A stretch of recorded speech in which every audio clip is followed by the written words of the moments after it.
30 পারা কোরআন শরীফ 6666 আয়াত মতান্তরে সিনাতে আল্লাহ রাব্বুল আলামিন খোদাই করে দিয়েছে। এই সমস্ত বাচ্চাদের নাম আমি ডাকছি। হাফেজ জুবায়ের আহমদ ঢালি, পিতা মাওলানা আব্দুল আহাদ ঢালি, ফতেরহাট, দক্ষিণ বারাসাত। হাফেজ ওমর ফারুক শেখ, পিতা মোহাম্মদ হেদায়েতুল্লাহ শেখ, উত্তর দিয়ারা, কুলেশ্বর, ডায়মন্ড হারবার। সময় লেগেছে 2 বছর 7 মাস 15 দিন।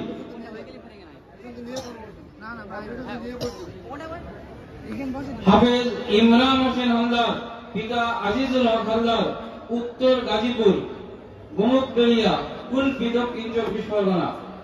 সময় লেগেছে 3 বছর 9 মাস 19 দিন। হাফেজ জসিমউদ্দিন শেখ, পিতা আব্দুল জব্বার শেখ, ভোগলা, চাঁদপাড়া থানা, পলতা, দক্ষিণ 24 পরগনা। সময় লেগেছে 2 বছর 11 মাস 24 দিন।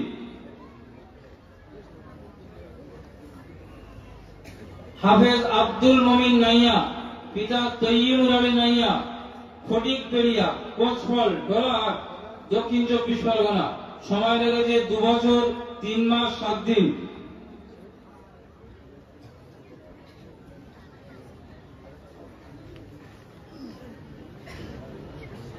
হাফেজ আকরাম মন্ডল, পিতা আব্দুল হাই মন্ডল, শালিগড়িয়া, মগরাহাট, দক্ষিণ 24 পরগনা।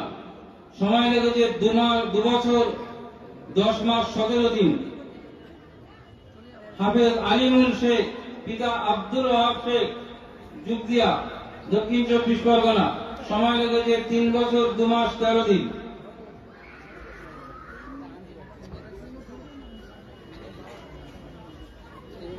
হাফেজ আসগার উদ্দিন শেখ, পিতা জাহির উদ্দিন শেখ, অমরাবতী, ফেজারগঞ্জ, দক্ষিণ 24 পরগনা। সময় লেগেছে 4 বছর 4 মাস 14 দিন। হাফেজ তৌফিক খান, পিতা ওবায়দুল্লাহ খান, নৈনান, ব্যাসপুর, মগরাহাট। সময় লেগেছে 3 বছর 3 মাস 15 দিন।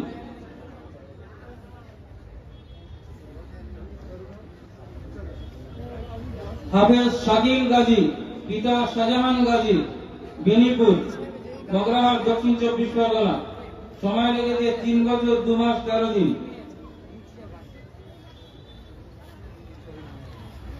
হাফেজ সামিউল্লাহ মোল্লা, পিতা শরীফউদ্দিন মোল্লা, কুন্ডে, বাগাড়িয়া থানা, কুলপি, দক্ষিণ 24 পরগনা। সময় লেগেছে 2 বছর 9 মাস 11 দিন।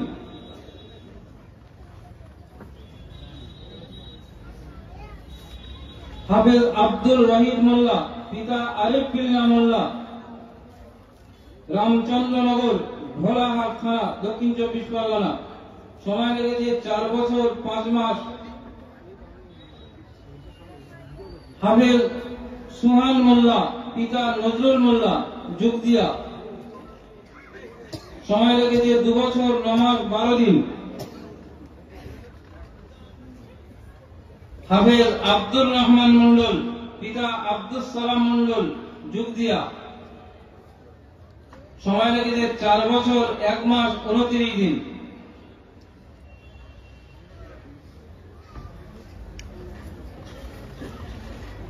হাফেজ ইব্রাহিম মোল্লা, পিতা রেজাউল মোল্লা, যুগদিয়া। সময় লেগেছে 2 বছর 5 মাস 3 দিন। হাফেজ জাহির হোসেন মিদ্দে, পিতা সালাউদ্দিন মিদ্দে, যুগদিয়া। সময় লেগেছে 3 বছর 4 মাস 25 দিন।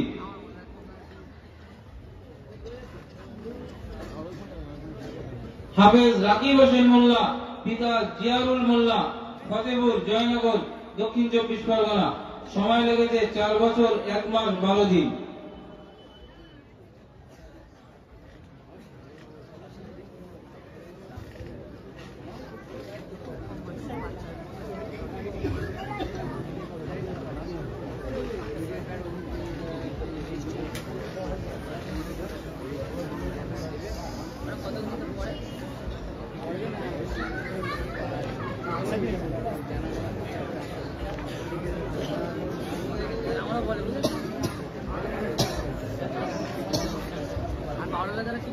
আইয়ুব আনসারী আর সাজ্জাদ।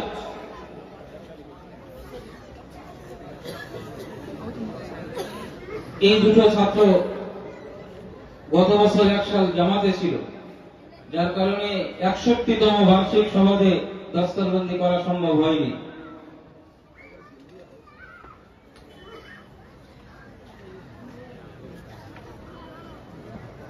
আনসারী, বাড়ি মুর্শিদাবাদ। মাওলানা সাজ্জাদ হোসেন, জয়নগর হাসিমপুর বাড়ি।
এখন পাগড়ি সম্পর্কে একটা গজল পরিবেশন করে শোনাবে এই পাগড়ি পাওয়া ছাত্রদের মধ্যে মোহাম্মদ জুবায়ের, জামাতে হিফজ।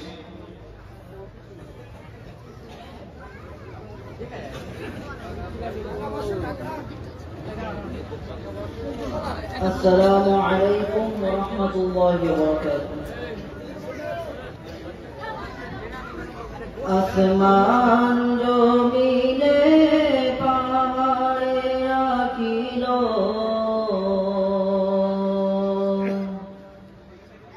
আল্লাহ পাকের আমানত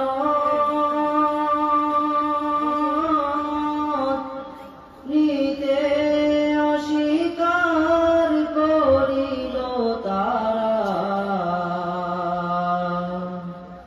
খোদার নিশানায়া নিতে অস্বীকার করিল তারা। খোদার নিশানায়া ওজনে ভারী নিপুণতা তারি, কেমনে করিব বহন, ভয়ে কম্পন করিছে রোদন। দরগায়ে আবেদন, ভয়ে কম্পন করিছে রোদন।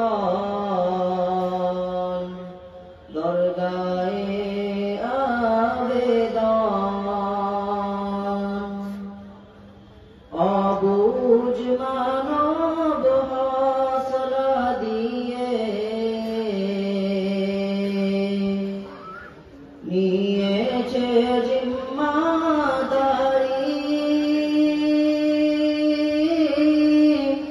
করিবে বহন ওজন তাহার, সকল পুরুষ নারী। করিবে বহন ওজন তাহার, সকল পুরুষ নারী। আজকে সবাই করিবে গোচর,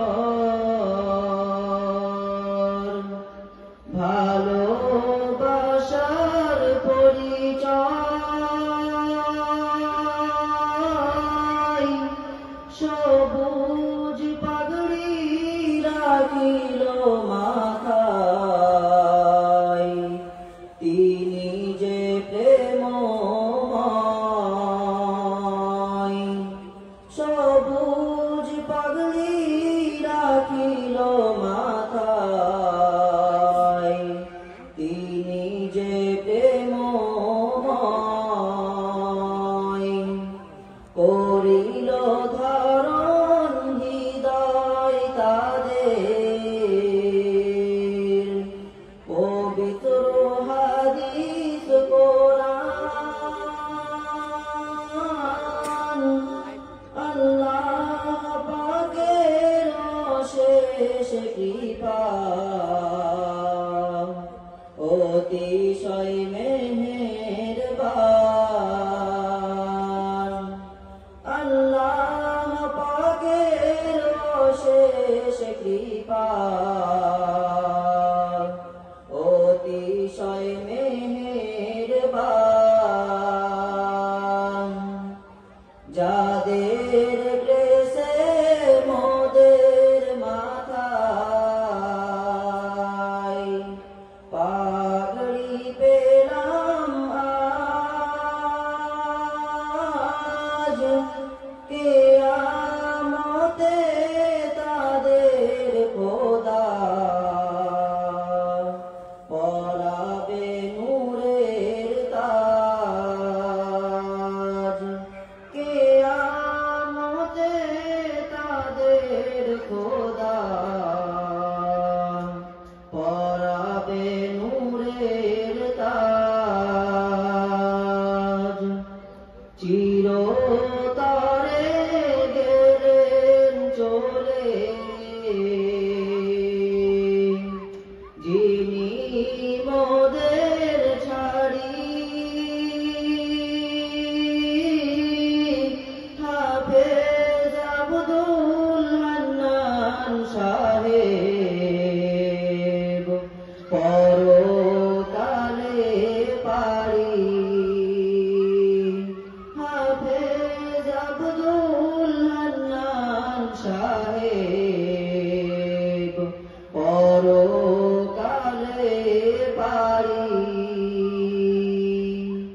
দুই নয়নে দেখব না আর, যাহার মুখখানা, এই জগতে আওয়াজ তাহার কভু শুনিব না। এই জগতে আওয়াজ তাহার কভু শুনিব না।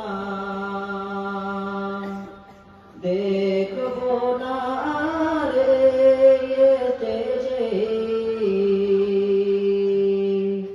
থাকবে তিনি বসে, সালাম কালাম সবার সাথে, বলবে কথা হেসে। সালাম কালাম সবার সাথে, বলবে কথা হেসে। ফেরদাউসের মাঝে তাহার করে দিও ঠাঁই। ও গো দয়াল প্রভু তুমি, এই দোয়াটি চাই। ও গো দয়াল প্রভু তুমি, এই দোয়াটি চাই। আজকে সবাই করিবে গোচর, ভালোবাসার পরিচয়।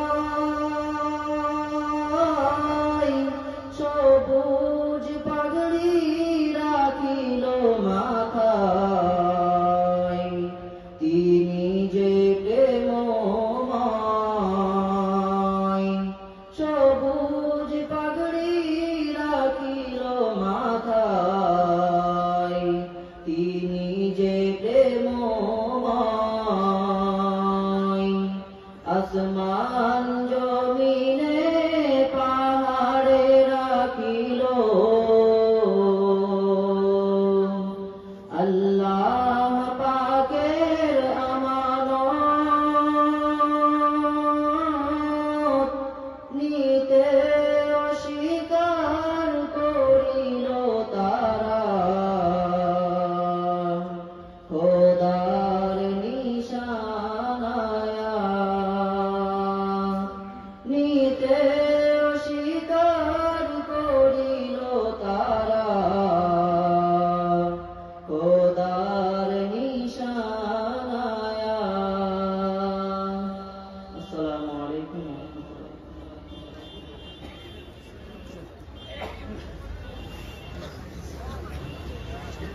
এই সমস্ত পাগড়ি পরিধান মাওলানা এবং হাফেজ ভাইদের হাতে রুমাল, জায়নামাজ, তসবিহ, কালামুল্লাহ শরীফ তুলে দেওয়া হচ্ছে।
এখন আপনাদের সামনে বক্তব্য রাখবেন ৬২তম বার্ষিক সভার সভাপতি জনাব আলহাজ মাওলানা মনজুর আলম সাহেব, এবং তারপরেই এই বাচ্চা এদিক এবং মাদ্রাসার শুভাকাঙ্ক্ষী সকল মানুষের জন্য সংক্ষিপ্ত দোয়া করবেন। তারপরেই আবার জলসার কাজ যথারীতি চলবে। আমাদের আমন্ত্রিত সমস্ত ওলামায়ে কেরাম এসে গিয়েছে। পরস্পর সূচি অনুযায়ী সকলের বক্তব্য ইনশাআল্লাহ এখান থেকে আপনারা শুনবো, তারপরে আখেরি মোনাজাত করে যাব।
ভাই আমরা বসে পড়ি মাঝখানে জায়গা ফাঁক হয়ে গেছে, এই জায়গাটা আমরা মহরণ করি, শূন্যস্থান পূরণ করি। স্বেচ্ছাসেবকদেরকে অনুরোধ করছি ওরা আমাদের বন্ধুদেরকে এখানে মাঝখানে বসানোর চেষ্টা করবে। ভলেন্টিয়ার্সদের কাছে অনুরোধ, আমাদের অতিথি মহান ব্যক্তিদের জলসায় বসার জন্য তারা ব্যবস্থা করুন, তাদেরকে মানিয়ে এখানে আনান। দু চারটি কথা বলে ইনশাআল্লাহ দোয়া হয়ে যাবে। তারপরে আমাদের আমন্ত্রিত ওলামায়ে কেরাম এবং বক্তাবৃন্দ যথাসময়ে তারা তাদের সময় এখানে উদযাপন করবেন বক্তৃতার মাধ্যমে।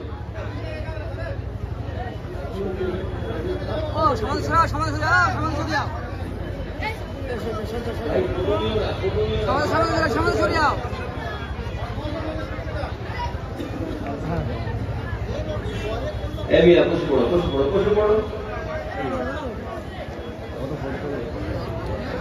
আলহামদুলিল্লাহি নাহমাদুহু ওয়া নাস্তাঈনুহু ওয়া নাস্তাগফিরুহু ونتوكل عليه ونعوذ بالله من شرور أنفسنا ومن سيئات أعمالنا من يهده الله فلا مضل له ومن يضلله فلا هادي له ونشهد أن لا إله إلا الله وحده لا شريك له ونشهد أن سيدنا ونبينا ومولانا محمدا عبده ورسوله صلى الله تعالى على خير خلقه محمد وآله وصحبه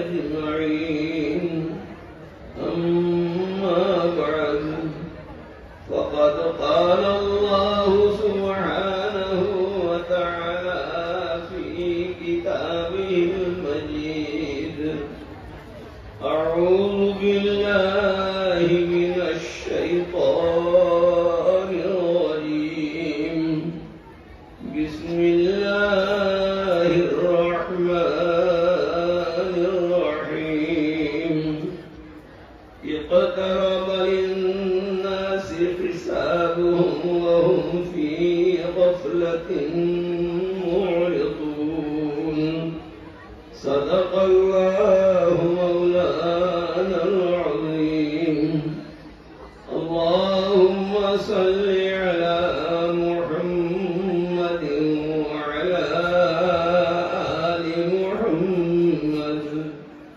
كما صليت على إبراهيم وعلى آل إبراهيم إنك حميد مجيد اللهم بارك على محمد وعلى آل محمد كما باركت على إبراهيم وعلى آل إبراهيم إنك حميد مجيد মাননীয় উলামায়ে কেরাম শ্রদ্ধেয় সম্মানীয় মুহাদ্দিসিন ইরজাম অত্র মাদ্রাসার শ্রদ্ধেয় সম্মানীয় মুহতামিম সাহেব এবং বিভিন্ন বিষয়ের বিশেষজ্ঞ পারঙ্গম শিক্ষক মণ্ডলী কর্মীবৃন্দ অফিস স্টাফ এবং মাহমুদিয়া যে স্কুল সেই স্কুলে যারা শিক্ষকতা করেন এবং পরিচালনা করেন জিম্মেদারি পালন করছেন এলাকার তাবৎ ধর্মপ্রাণ দিন দরদি রসুল প্রেমিক মুসলিম ভ্রাতৃবৃন্দ এবং মা ও বোনেরা দীর্ঘক্ষণ ধরে আপনারা এই 62তম সালানা জলসার আপনারা সাক্ষী দীর্ঘক্ষণ ধরে আপনারা উপভোগ করছেন কোরআন ও সুন্নাহর কথা অন্তরে গেঁথে নিচ্ছেন ওলামায়ে কেরামের সুপরামর্শ আপনাদের সামনে সবুজ পাগড়ি পরিহিত আমাদের ছাত্র ভাইরা যারা এই মাদ্রাসা থেকে স্নাতক হয়ে বেরিয়েছে সাম্মানিক পাগড়ি পরিহিত অবস্থায় বসে আছে তাদের এই চেহারা সবুজ মাথা জান্নাতুল ফিরদাউসের যেন একটা নমুনা বলে দেখা যাচ্ছে জান্নাতের পোশাক হবে সবুজ সেই সবুজই পোশাকে মাথায় শিরস্ত্রাণ পরে এরা বসে আছে আপনাদের দোয়া দেওয়ার জন্য আপনাদের শুভেচ্ছা নেওয়ার জন্য আমি আপনাদের কাছে দু একটি কথা কোরআনে কারীমের একটি আয়াতকে সামনে রেখে একটু বলতে চাইছি, তারপরে ইনশাআল্লাহ দোয়া হবে মুখতাসার এবং বিস্তারিত দোয়া, আপাত মস্তক দোয়া যাকে বলা হয়, তা হবে ইনশাআল্লাহ ভোরের রাতে আমাদের শেষ বক্তার কণ্ঠে আপনারা দোয়া শুনবেন অথবা যাকে নিয়োগ করা হবে তার মতো। মহান আল্লাহ রাব্বুল আলামিনের কালামের সামান্য একটা অংশ আমি তেলাওয়াত করলাম। আল্লাহ ইরশাদ করলেন মানুষকে সামনে রেখে, আমরা যারা তার মখলুক, আশরাফুল মখলুকাত মানুষ, তাদেরকে বিশেষ করে যারা ঈমানদার তাদেরকে আল্লাহ বললেন ইকতারাবা লিন-নাসি হিসাবুহুম ওয়া হুম ফি গাফলাতিন মু'রিদুন। মানুষের হিসাবের দিন ক্রমান্বয়ে আগিয়ে আসছে, নিকট থেকে নিকটতর হচ্ছে হিসাবের দিন। ওয়া হুম ফি গাফলাতিন মু'রিদুন, অথচ সেই মানুষ যাদের হিসাব দেবার পালা ঘনিয়ে আসছে, বাড়ি ঘনিয়ে আসছে, তবুও তারা এত অচেতন, এত অভাগা দুর্ভাগা যে তারা তাদের গাফিলতির মধ্যে নিমজ্জিত এবং বিরাট পোষণ করছে।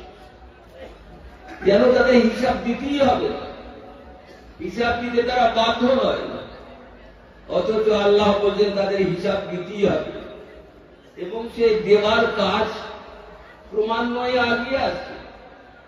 মানুষ এতই বোকা অথবা এতই হঠকারী যে তাদের হিসাব দেবার পালা যখন খুব ত্বরান্বিত ক্রমশই আগিয়ে আসছে, সে কি করে উদাসীন হয়ে গাফিল হয়ে নিজের সময়টা নষ্ট করতে পারে? তাদেরকে কি হিসাব দিতে হবে না? অনিবার্যভাবেই দিতে হবে। তবুও যদি তারা হিসাব দেওয়ার ক্ষেত্রে উদাসীন্য দেখায়, গাফিলতিতে নিমজ্জিত হয়, কত চরম আল্লাহর কাছে তারা ধৃষ্টতা করছে। আল্লাহ তাআলা তাদের এই আচরণে ক্ষুব্ধ, মানুষের এই চালিত আচরণের উপরে অত্যন্ত ক্ষুব্ধ।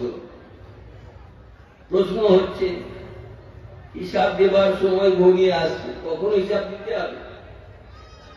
কবার হিসাব দিতে হবে? হাদিস ও কোরআন মন্থন করলে জানা যায় দুবার হিসাব দিতে হবে। দুইটি সময়ে হিসাব দিতে হবে। একটা হলো সংক্ষিপ্ত হিসাব, যাকে আমরা ইজমালি হিসাব বলি, আর একটা হলো বিস্তারিত হিসাব, যাকে আমরা তফসিলি হিসাব বলি। খুঁটিয়ে খুঁটিয়ে তন্ন করে করে করে যে হিসাব নেওয়া হয় তা হলো বিস্তারিত হিসাব, তা হবে কিয়ামতের দিন। মরার সঙ্গে সঙ্গে মাইয়েতকে কবরস্থ করে 40 কদম আগিয়ে চলে এলে কবরস্থ মাইয়েতের কাছে হিসাবের পত্র দেওয়া হবে, সেটা হবে ইজমালি হিসাব। এই জড় জগতেই মানুষের হিসাব মাটির তলায় দেওয়া শুরু হয়ে যাবে। কাউকে আল্লাহ ছাড়বেন না, সৎ অসৎ, ইমানদার বেঈমান, এই হিসাব দেওয়ার জবাবদিহিতে কেউ মুক্তি লাভ করতে পারবে না। হাদিস শরীফে আছে, নবী আকরাম সাল্লাল্লাহু আলাইহি ওয়াসাল্লাম ইরশাদ করেন, ইযা উখবিরাল মাইয়িতু আতাহু মালাকানি আসওয়াদানি আযরাকা ইউকালু লিআহাদিহিমা আল মুনকার ওয়া লিআখিরিহিমা আন নাকির।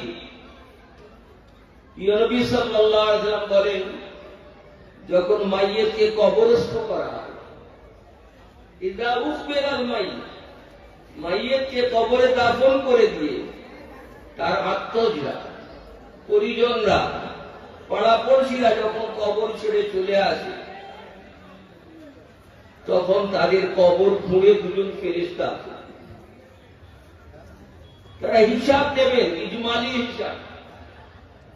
সেই ইজমালি হিসাব থেকে বোঝা যাবে এর পরিণামটা কি হতে চলেছে, শুভ না অশুভ, মুক্তির না ধ্বংসের। আল্লাহর হাবিব বলছেন আতাহুম মালাকানে আসওয়াদানে আযরা, কবরস্থ মাইয়িতের কাছে দুজন ফেরেশতা আছে, ভীম কৃষ্ণবর্ণ। কেমন কালো? ধান সেদ্ধ করা হাড়ির পাছার মতো কালো না, সে কালোরও প্রতিদ্বন্দ্বী আছে। আল্লাহ নবী সাল্লাল্লাহু আলাইহি ওয়াসাল্লাম সেই বিভীষিকাময় আগমনে এবং ফেরেশতাদের গায়ের বরণের বর্ণনা দিচ্ছেন। আসওয়াদান, সেই ফেরেশতা দয় হবে ভীষণ কালো, এত ঘন কালো, নিবিড় কৃষ্ণবর্ণ, যে আধার গড়েও মৃত ব্যক্তিকে যখন জবাব দেওয়ার মতো অবস্থায় আল্লাহ আনায়ন করবেন, সম্বিত দান করবেন, ওই মৃত ব্যক্তি সেই ফেরেশতাদের দেখতে পাবে। ভয়ে তাদের সমস্ত দেহের লোমগুলো কাঁপতে থাকবে এবং তাদের যে কিরকম বিভীষিকাময় পরিস্থিতি হবে তারাই বলতে পারবে, দুনিয়ার মানুষ তা অনুভব করতে পারবে। আপনারা সবাই জানেন আমাদের দেশে বিশেষ করে যেখানকার মাটি নরম, আমরা অনেকটা কবর করি, কবরস্থ করে আমরা তার উপরে বাঁশ কিংবা অন্যান্য জিনিস যা যা দেবার দিয়ে তাকে মাটি চাপা দিই। লম্বা এবং ঈষৎ প্রশস্ত একটা কবর, কোমর মতো গভীর, উপরেও বাঁশ কিংবা অন্যান্য জিনিস দিয়ে যাতে মাটি তার ধসে পড়ে না যায়, কবরস্থ ব্যক্তির উপর আমরা আয়োজন করি। এক রাশ মাটি, 50 মণ মাটি চাপিয়ে দিই। সে অবস্থায় নিশ্চিদ্রতার মধ্যে কবরস্থ মানুষ শুধু আধার আর আধারই দেখতে পায়, আলো দেখতে পায়। সেই কবরে আসবেন দুজন ফেরেশতা, ইউকালু লিআহাদিহিমাল মুনকার ওয়া লিআখিরিহিমান নাকির। তাদের গায়ের বরণ এত কালো যে কালো কবরেও দেখা যাবে। সেই কালোর গাঢ়ত্ব কত বেশি, কৃষ্ণতা কত বেশি, গাঢ় এবং পুরু, যে কবরের অন্ধকারেও তাদেরকে দেখা যাচ্ছে, শনাক্ত করা যাচ্ছে। হাড় হিম হয়ে যাবে কবরস্থ মানুষের, তিনি যেমনই হন না কেন, সাধু অসাধু যে শ্রেণীরই বড় হন না কেন, কবরস্থ মানুষকে যখন আল্লাহ চেতনা দিবেন, জবাবদিহি করার মতো অবস্থায় আনায়ন করবেন, ওই দুজন কালো ফেরেশতাকে দেখে তাদের সব পশমগুলো খাড়া হয়ে যাবে, ভয়ে কাঁপতে থাকবে। আজরাকান, ফেরেশতা গায়ে চোখ দুটো হবে প্রকাণ্ড একটা লরি, যে হেডলাইট হয় অন্ধকার, অমাবস্যার রাতে যদি হেডলাইট জ্বালিয়ে আসে, ওই রকম বড় ট্রাক, দূর থেকে মানুষ দেখতে পায় না, তার চেয়েও বেশি জ্বলন্ত হবে তাদের চোখ। আজরাকান, বিড়ালের চোখ যেমন সবুজ হয় না, অন্ধকার রাত্রে বিড়াল যখন ম্যাও করে ওঠে তখন বুঝতে পারি বিড়াল আছে, তার চোখ দেখে বোঝা যায় বিড়াল।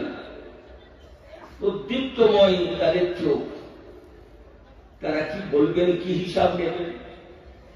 আমি আগেই বললাম ইজমালি হিসাব, এ তো কদিন পরেই মানুষের হবে, হবে না? দিন গেল, মাস গেল, গেল যে বছর, কিছুই গেল না, খালি আয়ু গেল। একটা দিন চলে যাচ্ছে, আমরা ভাবছি আমার ছেলে একদিন বড় হলো, আমার বড়টা ছোট চেয়ে একদিনের বড় হলো কি দুদিনের বড় হলো, না, আমরা ছোট হয়ে যাচ্ছে। ক্রমশ আমাদের আয়ু কমে আসছে, নির্ধারিত আয়ু থেকে এক একটা দিন খসে যাচ্ছে, সংখ্যা থেকে যাচ্ছে কম। ক্রমান্বয়ে মৃত্যু আমাদেরকে আহ্বান করছে, হাতছানি দিচ্ছে। সেই সময়ে হিসাব নিতে আসবেন দুজন ফেরেশতা, ইউকালু লিআহাদিহিমাল মুনকার ওয়া লিআখিরিহিমান নাকির। একজনকে মুনকার বলা হয়, আর একজনকে বলা হয় নাকির। আমরা মেয়েলি ভাবে বলি মুনকের নেকির। বলি একটু বিকৃত করে। শুদ্ধ উচ্চারণ হল মুনকার আর নাকির। যারা অচেনা অজানা আমাদের পরিচিত নয় তারই তো মুনকার বলা। নাকির মানে ওটাই। মূল অক্ষর নুন কাফ রা, এটাকে তার রূপান্তর করে করে ব্যবহার করা হয়েছে মুনকার আর নাকির। এই দুজন ফেরেশতা কি হিসাব নেবেন? ইজমালি হিসাব। প্রথম যা প্রশ্ন করবেন, তিনটে প্রশ্ন। মান রাব্বুকা, পৃথিবীতে যতদিন তুমি জীবদ্দশায় ছিলে, বেঁচে ছিলে, কাকে রব বলে মানতে? মান আল ইলাহুকা নয়, মান খালেকা বলা হবে না, মান মালিককে বলা হবে না, বলা হবে মান রাব্বুকা। ক্ষুদ্র থেকে বৃহৎ যিনি করেছেন, তিল থেকে তাল যিনি করেছেন, শুক্রাণু থেকে 6.5 ফুট লম্বা একটা মানুষ করেছে আল্লাহ তোমাকে সৃষ্টি করেছেন, সেই খোদা যিনি তোমার জীবনের সমস্ত প্রয়োজন একা সমাধান করেছেন, একা মিটিয়েছেন, তারই নাম হলো রব।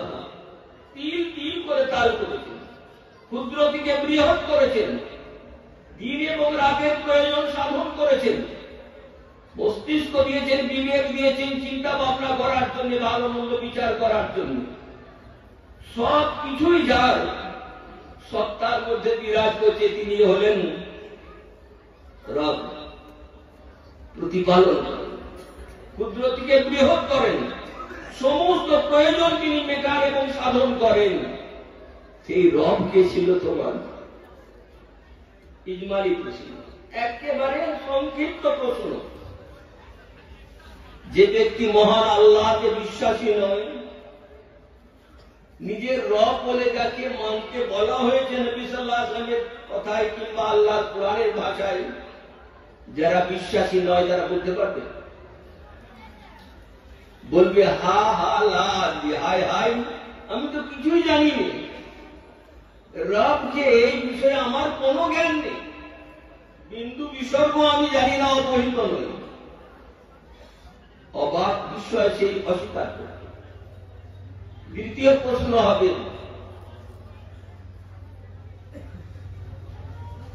অমা দীনকা, তোমার দিন কি ছিল? রবের যে বিধান, মাননীয় যে সমস্ত কথা এবং বর্জনীয় যে সমস্ত কথা, সেটাই তো দিন। দিন মানে রাতের বিপরীত নয়। যা মানুষকে ধারণ করতে হয়, বরণ করতে হয় এবং পালন করতে হয়, রবের যে নিদান এবং বিধান, সেই মতো জীবন চালনার নাম হলো দিনদারি। আমার দিন ও তোমার দিন কি ছিল? যারা সাত্বিক, যারা সত্যি সত্যি অনুশীলন করেছে, উত্তীর্ণ হবে, তারা বলবে দীনই আল ইসলাম, আমার দিন তো ইসলাম ছিল, শান্তির পথ। আর তারা বলবে মান রব্বুকার জবাবে রব্বি আল্লাহ, আমার রব এবং প্রতিপালক হলেন আল্লাহ। Correct answer. কিন্তু যারা বলতে পারলো না, হা আল্লাহ কি করবে, তারা ফেলিওর হয়ে গেল, হিসাবে তারা গাফেল হয়ে গেল। আল্লাহ নবী সাল্লাল্লাহু আলাইহি ওয়াসাল্লামের নূরানি শক্ল দেখি, ঝলক দেখিয়ে বলা হবে মান হাদার রাজুল, এই মানুষটি কে, চেনো? রাসূলুল্লাহ সাল্লাল্লাহু আলাইহি ওয়াসাল্লামের সময়ে যারা, তারাও যেমন বেঈমানরা বলতে পারবে না, হাজার হাজার বছর পরে কিয়ামতের প্রাক্কালে যারা বেঈমান থাকবে তারাও বলতে পারবে না। কিন্তু হাজার হাজার বছর পরে কিয়ামতের প্রাক্কালে যারা ঈমান এনেছে, রাসূল আকরাম সাল্লাল্লাহু আলাইহি ওয়াসাল্লামের আদর দেখে বলবে হাদা নবিয়ুনা মুহাম্মাদুন সাল্লাল্লাহু আলাইহি ওয়াসাল্লাম, ইনি হলেন আমাদের নবী এবং রাসূল মুহাম্মদ সাল্লাল্লাহু আলাইহি ওয়াসাল্লাম। তিনটে প্রশ্নের জবাব যারা দিতে পারবে তারা সফল হলো, যারা দিতে পারলো না তারা বিফল হলো। সফলদের স্থান হবে জান্নাত, জান্নাতের সঙ্গে কবরের একটা সূক্ষ্ম সংযোগ সৃষ্টি করে দেওয়া হবে। জান্নাতে সে মৃদু বায়ু, সে সুগন্ধি এবং সুরভি ছুটে ছুটে আসবে কবরে। কবরস্থ মানুষ বলাবে নামটা নওমাতিল আরুস, নবদম্পতি যেমন শেষ রজনীতে বিভোর হয়ে ঘুমিয়ে যায়, ফেরেশতারা বলবেন তুমি এইভাবেই ঘুমিয়ে যাও।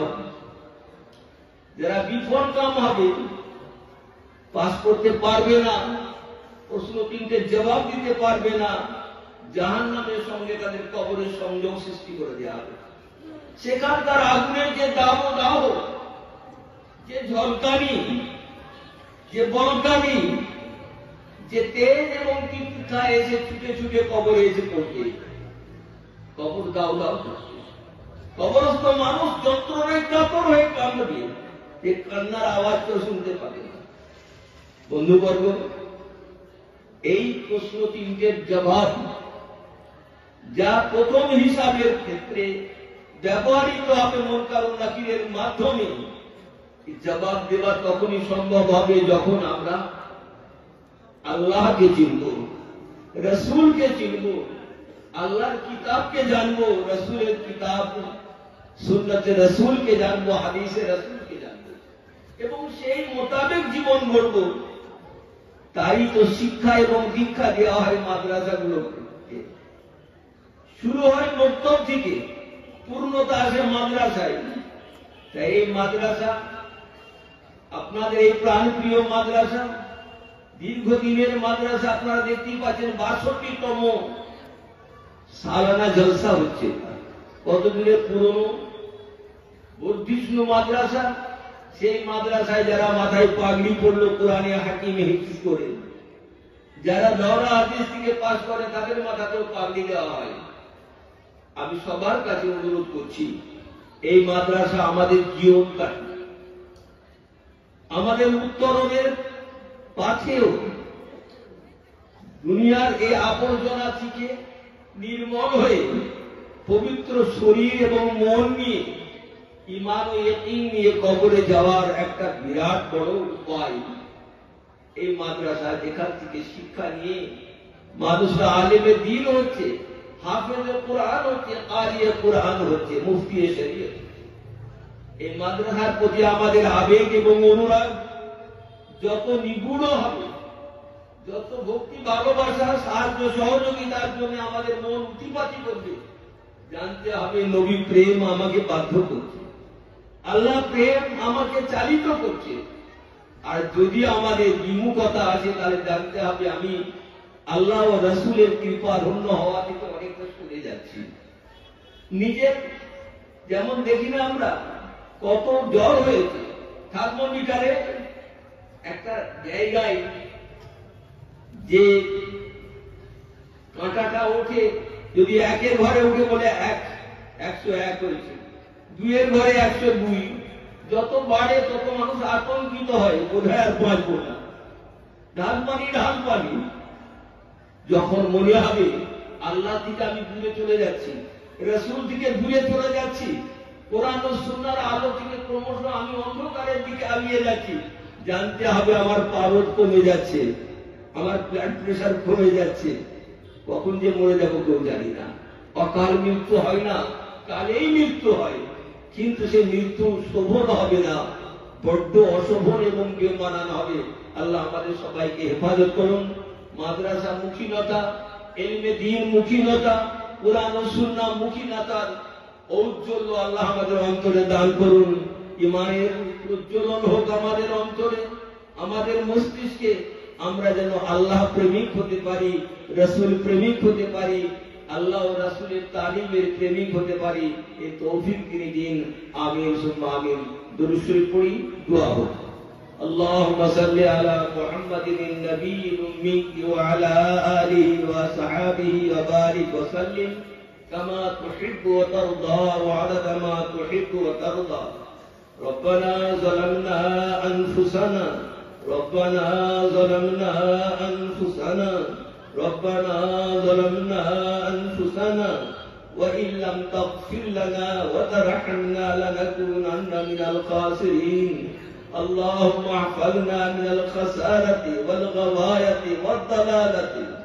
اللهم اهدنا الصراط المستقيم صراط الذين أنعمت عليهم من النبيين والصديقين والشهداء والصالحين وحسن أولئك رفيقا ربنا آتنا في الدنيا حسنة وفي الآخرة حسنة وقنا عذاب النار وقنا عذاب النار وقنا عذاب النار اهدنا الصراط المستقيم اهدنا الصراط المستقيم صراط الذين أنعمت عليهم غير المغضوب عليهم ولا الضالين يا رب العالمين ربنا آتنا في الدنيا حسنة وفي الآخرة حسنة وقنا عذاب النار يا رب العالمين وصلى الله تعالى على النبي الأمين محمد وآله وصحبه أجمعين برحمتك يا أرحم الراحمين السلام عليكم ورحمة الله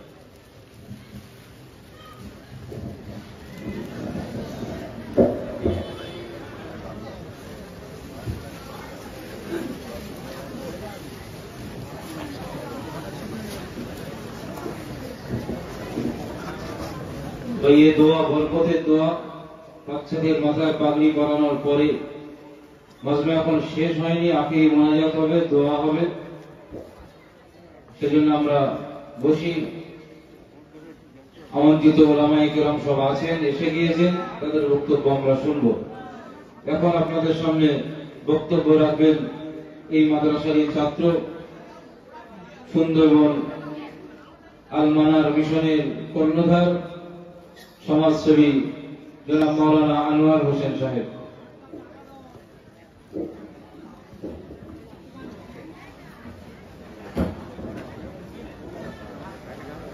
السلام عليكم ورحمة الله وبركاته.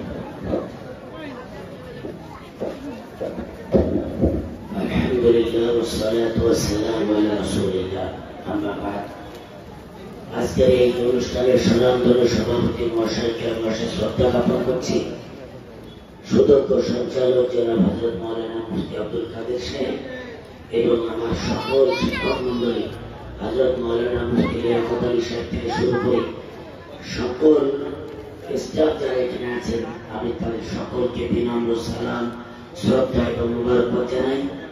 আপনারা যারা আমার সামনে বসে আছেন, সকাল থেকে যারা সময় দিয়েছেন, শ্রম দিয়েছেন, তাদের সকলকে আমি আন্তরিক মুবারকবাদ জানাই। আমার গলাটা বসে গেছে কন্টিনিউ বক্তব্য করার কারণে এবং ঠান্ডা লেগে আওয়াজটা অনেক ডাউন হয়ে গেছে। আমার পরেই হযরত মাওলানা মুফতি আজম সাহেব বক্তব্য করবেন। আমি একটা কথাই বলবো যে বক্তব্য করার প্রয়োজন নেই। সারা পৃথিবীতে মানুষ হাতের মুঠোর মধ্যে বক্তব্য শুনছে। আপনারা জানেন যে সারা পৃথিবীর মধ্যে বহুল প্রচারিত ধর্মের নাম হল ইসলাম ধর্ম। এই ধর্মের মানুষ জন্মের পর থেকে মৃত্যু পর্যন্ত এরা ধর্ম করে আসছে। আজকে রিক্সা চালক, ভ্যান চালক থেকে শুরু করে সকলের কাছে মোবাইল আছে। এই মোবাইলে আমরা প্রত্যেকেই বক্তব্য শুনি। তারপরে আপনারা দেখছেন সারা পৃথিবীতে মুসলমান মার খাচ্ছে। সে ফিলিস্তিন হতে পারে, ইরান হতে পারে, মায়ানমার হতে পারে, ফিলিস্তিন হতে পারে। সারা পৃথিবীতে মুসলমান লাঞ্ছিত, অপমানিত এবং প্রতিপন্ন হচ্ছে। এর কারণ হলো মুসলমানরা কোরআন পড়ে কিন্তু কোরআনের উপরে আমল করে না। কোরআনটাকে আমরা তিন ভাগে ভাগ করে নিয়েছি। একটা হচ্ছে ইসালে সওয়াবের জন্য, একটা হচ্ছে তাবিজ গন্ডার জন্য, আর একটা হচ্ছে আমরা দোয়া দরুদের জন্য ব্যবহার করি। আজকের ইউরোপ এবং আমেরিকা ইহুদির উপরে গবেষণা করে তারা শূন্য থেকে মহাশূন্যে পাঠিয়ে দিয়েছে। এই কোরআনের সূচনা হয়েছিল এডুকেশন দিয়ে, অর্থাৎ একদিকে যেমন শিক্ষা করবো, একদিকে যেমন আমরা হাফেজ আলেম মাওলানা মুফতি হব, অপরদিকে আমরা আমাদের সন্তানদেরকে doctor, master, engineer, is, IPS করবো। আজকে আমরা মাদ্রাসায় যারা পড়াশোনা করছি, এখান থেকে তো হাফেজ আলেম মাওলানা ধর্মীয় ব্যক্তিরা তৈরি হচ্ছে, কিন্তু আমাদের কাছে আধুনিক শিক্ষায় শিক্ষিত ব্যক্তিরা নেই। ফলে আমি অনুরোধ করবো, এই যুক্তি হামদানিয়া মাদ্রাসা থেকে যেমন আমরা পড়াশোনা করেছি, এখান থেকে হাফেজ আলেম মাওলানা মুফতি প্রতিনিয়ত হচ্ছে, অপরদিকে আমাদের সন্তানদেরকে আধুনিক শিক্ষা শিক্ষিত করতে হবে, যেখান থেকে ডক্টর, মাস্টার, ইঞ্জিনিয়ার, আইএস তৈরি হবে। আজকের ভারতবর্ষ নয়, সারা পৃথিবীতে মুসলমানদের প্রায় 57টি মুসলিম কান্ট্রি, যাদের কাছে সোনা পেট্রোল আছে, কিন্তু তারপরেও তারা গোলামীর জিন্দেগি ইউরোপ এবং আমেরিকা তাদের উপরে ছড়িয়ে পড়াচ্ছে। তার কারণ এদের কাছে আধুনিক শিক্ষা নেই। আমি আমার কথা দীর্ঘায়িত করবো না, গলার আওয়াজ অনেকটাই ডাউন হয়ে গেছে। এই মাদ্রাসার আমি একজন ছাত্র এবং 3 বছর এখানে খিদমত করার সুযোগ হয়েছিল। আমি এই মাদ্রাসা কর্তৃপক্ষের কাছে, বিশেষ করে এই মাদ্রাসার যিনি মুরব্বি হযরত মাওলানা মাসুদুর রহমান সাহেবকে আমি কৃতজ্ঞতা জানাই যে তিনি আমাকে এখানে আসার সুযোগ করে দিয়েছেন এবং আপনাদের সামনে কিছু বলারও সুযোগ করে দিয়েছেন। যারা এই জলসায়, যারা এই প্রতিষ্ঠানে সর্বদা সময় দিচ্ছেন, শ্রম দিচ্ছেন, অর্থ দিচ্ছেন, সুপরামর্শ দিচ্ছেন, আল্লাহ পাক আমাদের সকলের ডোনেশনকে কবুল করুন, আমাদের মরহুমিনদের কবুল করুন। আল্লাহ পাক আমাদের সকলের এই প্রোগ্রামে আসাটাকে কবুল করে নিন। আমি এই জলসা কমিটির সকলকে যথাযথ সম্মান এবং মর্যাদা জানিয়ে আমার কথা শেষ করছি। আসসালামু আলাইকুম ওয়া রাহমাতুল্লাহি ওয়া বারাকাতুহু।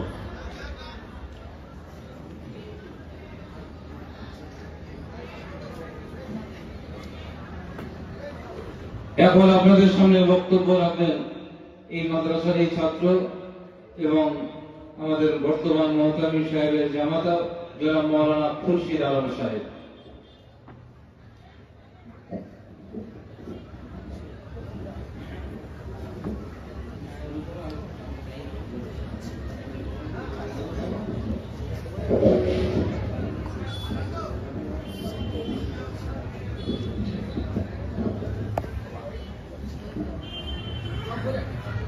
السلام عليكم ورحمة الله وبركاته.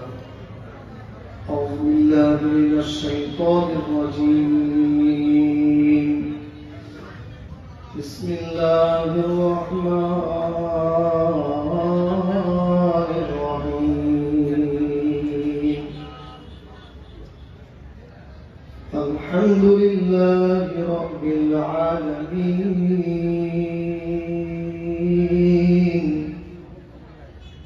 الرحمن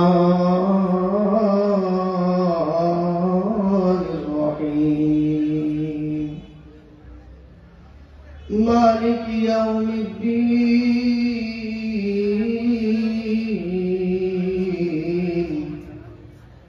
إياك نعبد وإياك نستعين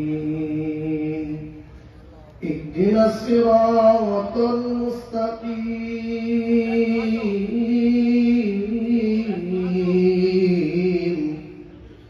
صراط الذين أنعمت عليهم غير المغضوب عليهم ولا الضالين آمين صدق الله العظيم درود شريف اللهم صل على سيدنا مولانا محمد وعلى آل سيدنا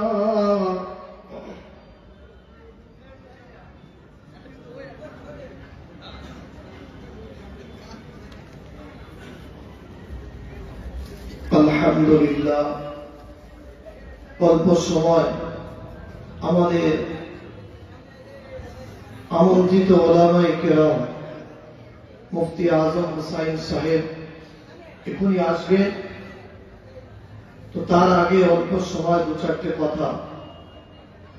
আপনারা এতক্ষণ পর্যন্ত সকাল থেকে নিয়ে কোরআন হাদিসের কথা আমরা সবাই শুনছি। জুবদিয়া হান্নানিয়া মাদ্রাসা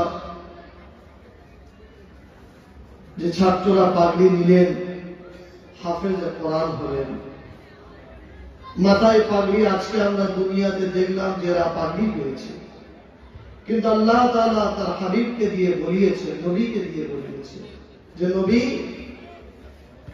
দুনিয়ার মানুষ দেখে যে তারা মাথায় পাগড়ি পরেছে, আমি আল্লাহ কথা দিচ্ছি কিয়ামতের দিনে পৃথিবীর যখন সমস্ত জাতের মানুষ থাকবে, সবাই থাকবে, আর সমস্ত মানুষের সামনে আমি আল্লাহ তাদের মাথায় আমি নূরের তাজ পরিয়ে দেব। বলুন না সুবহানাল্লাহ।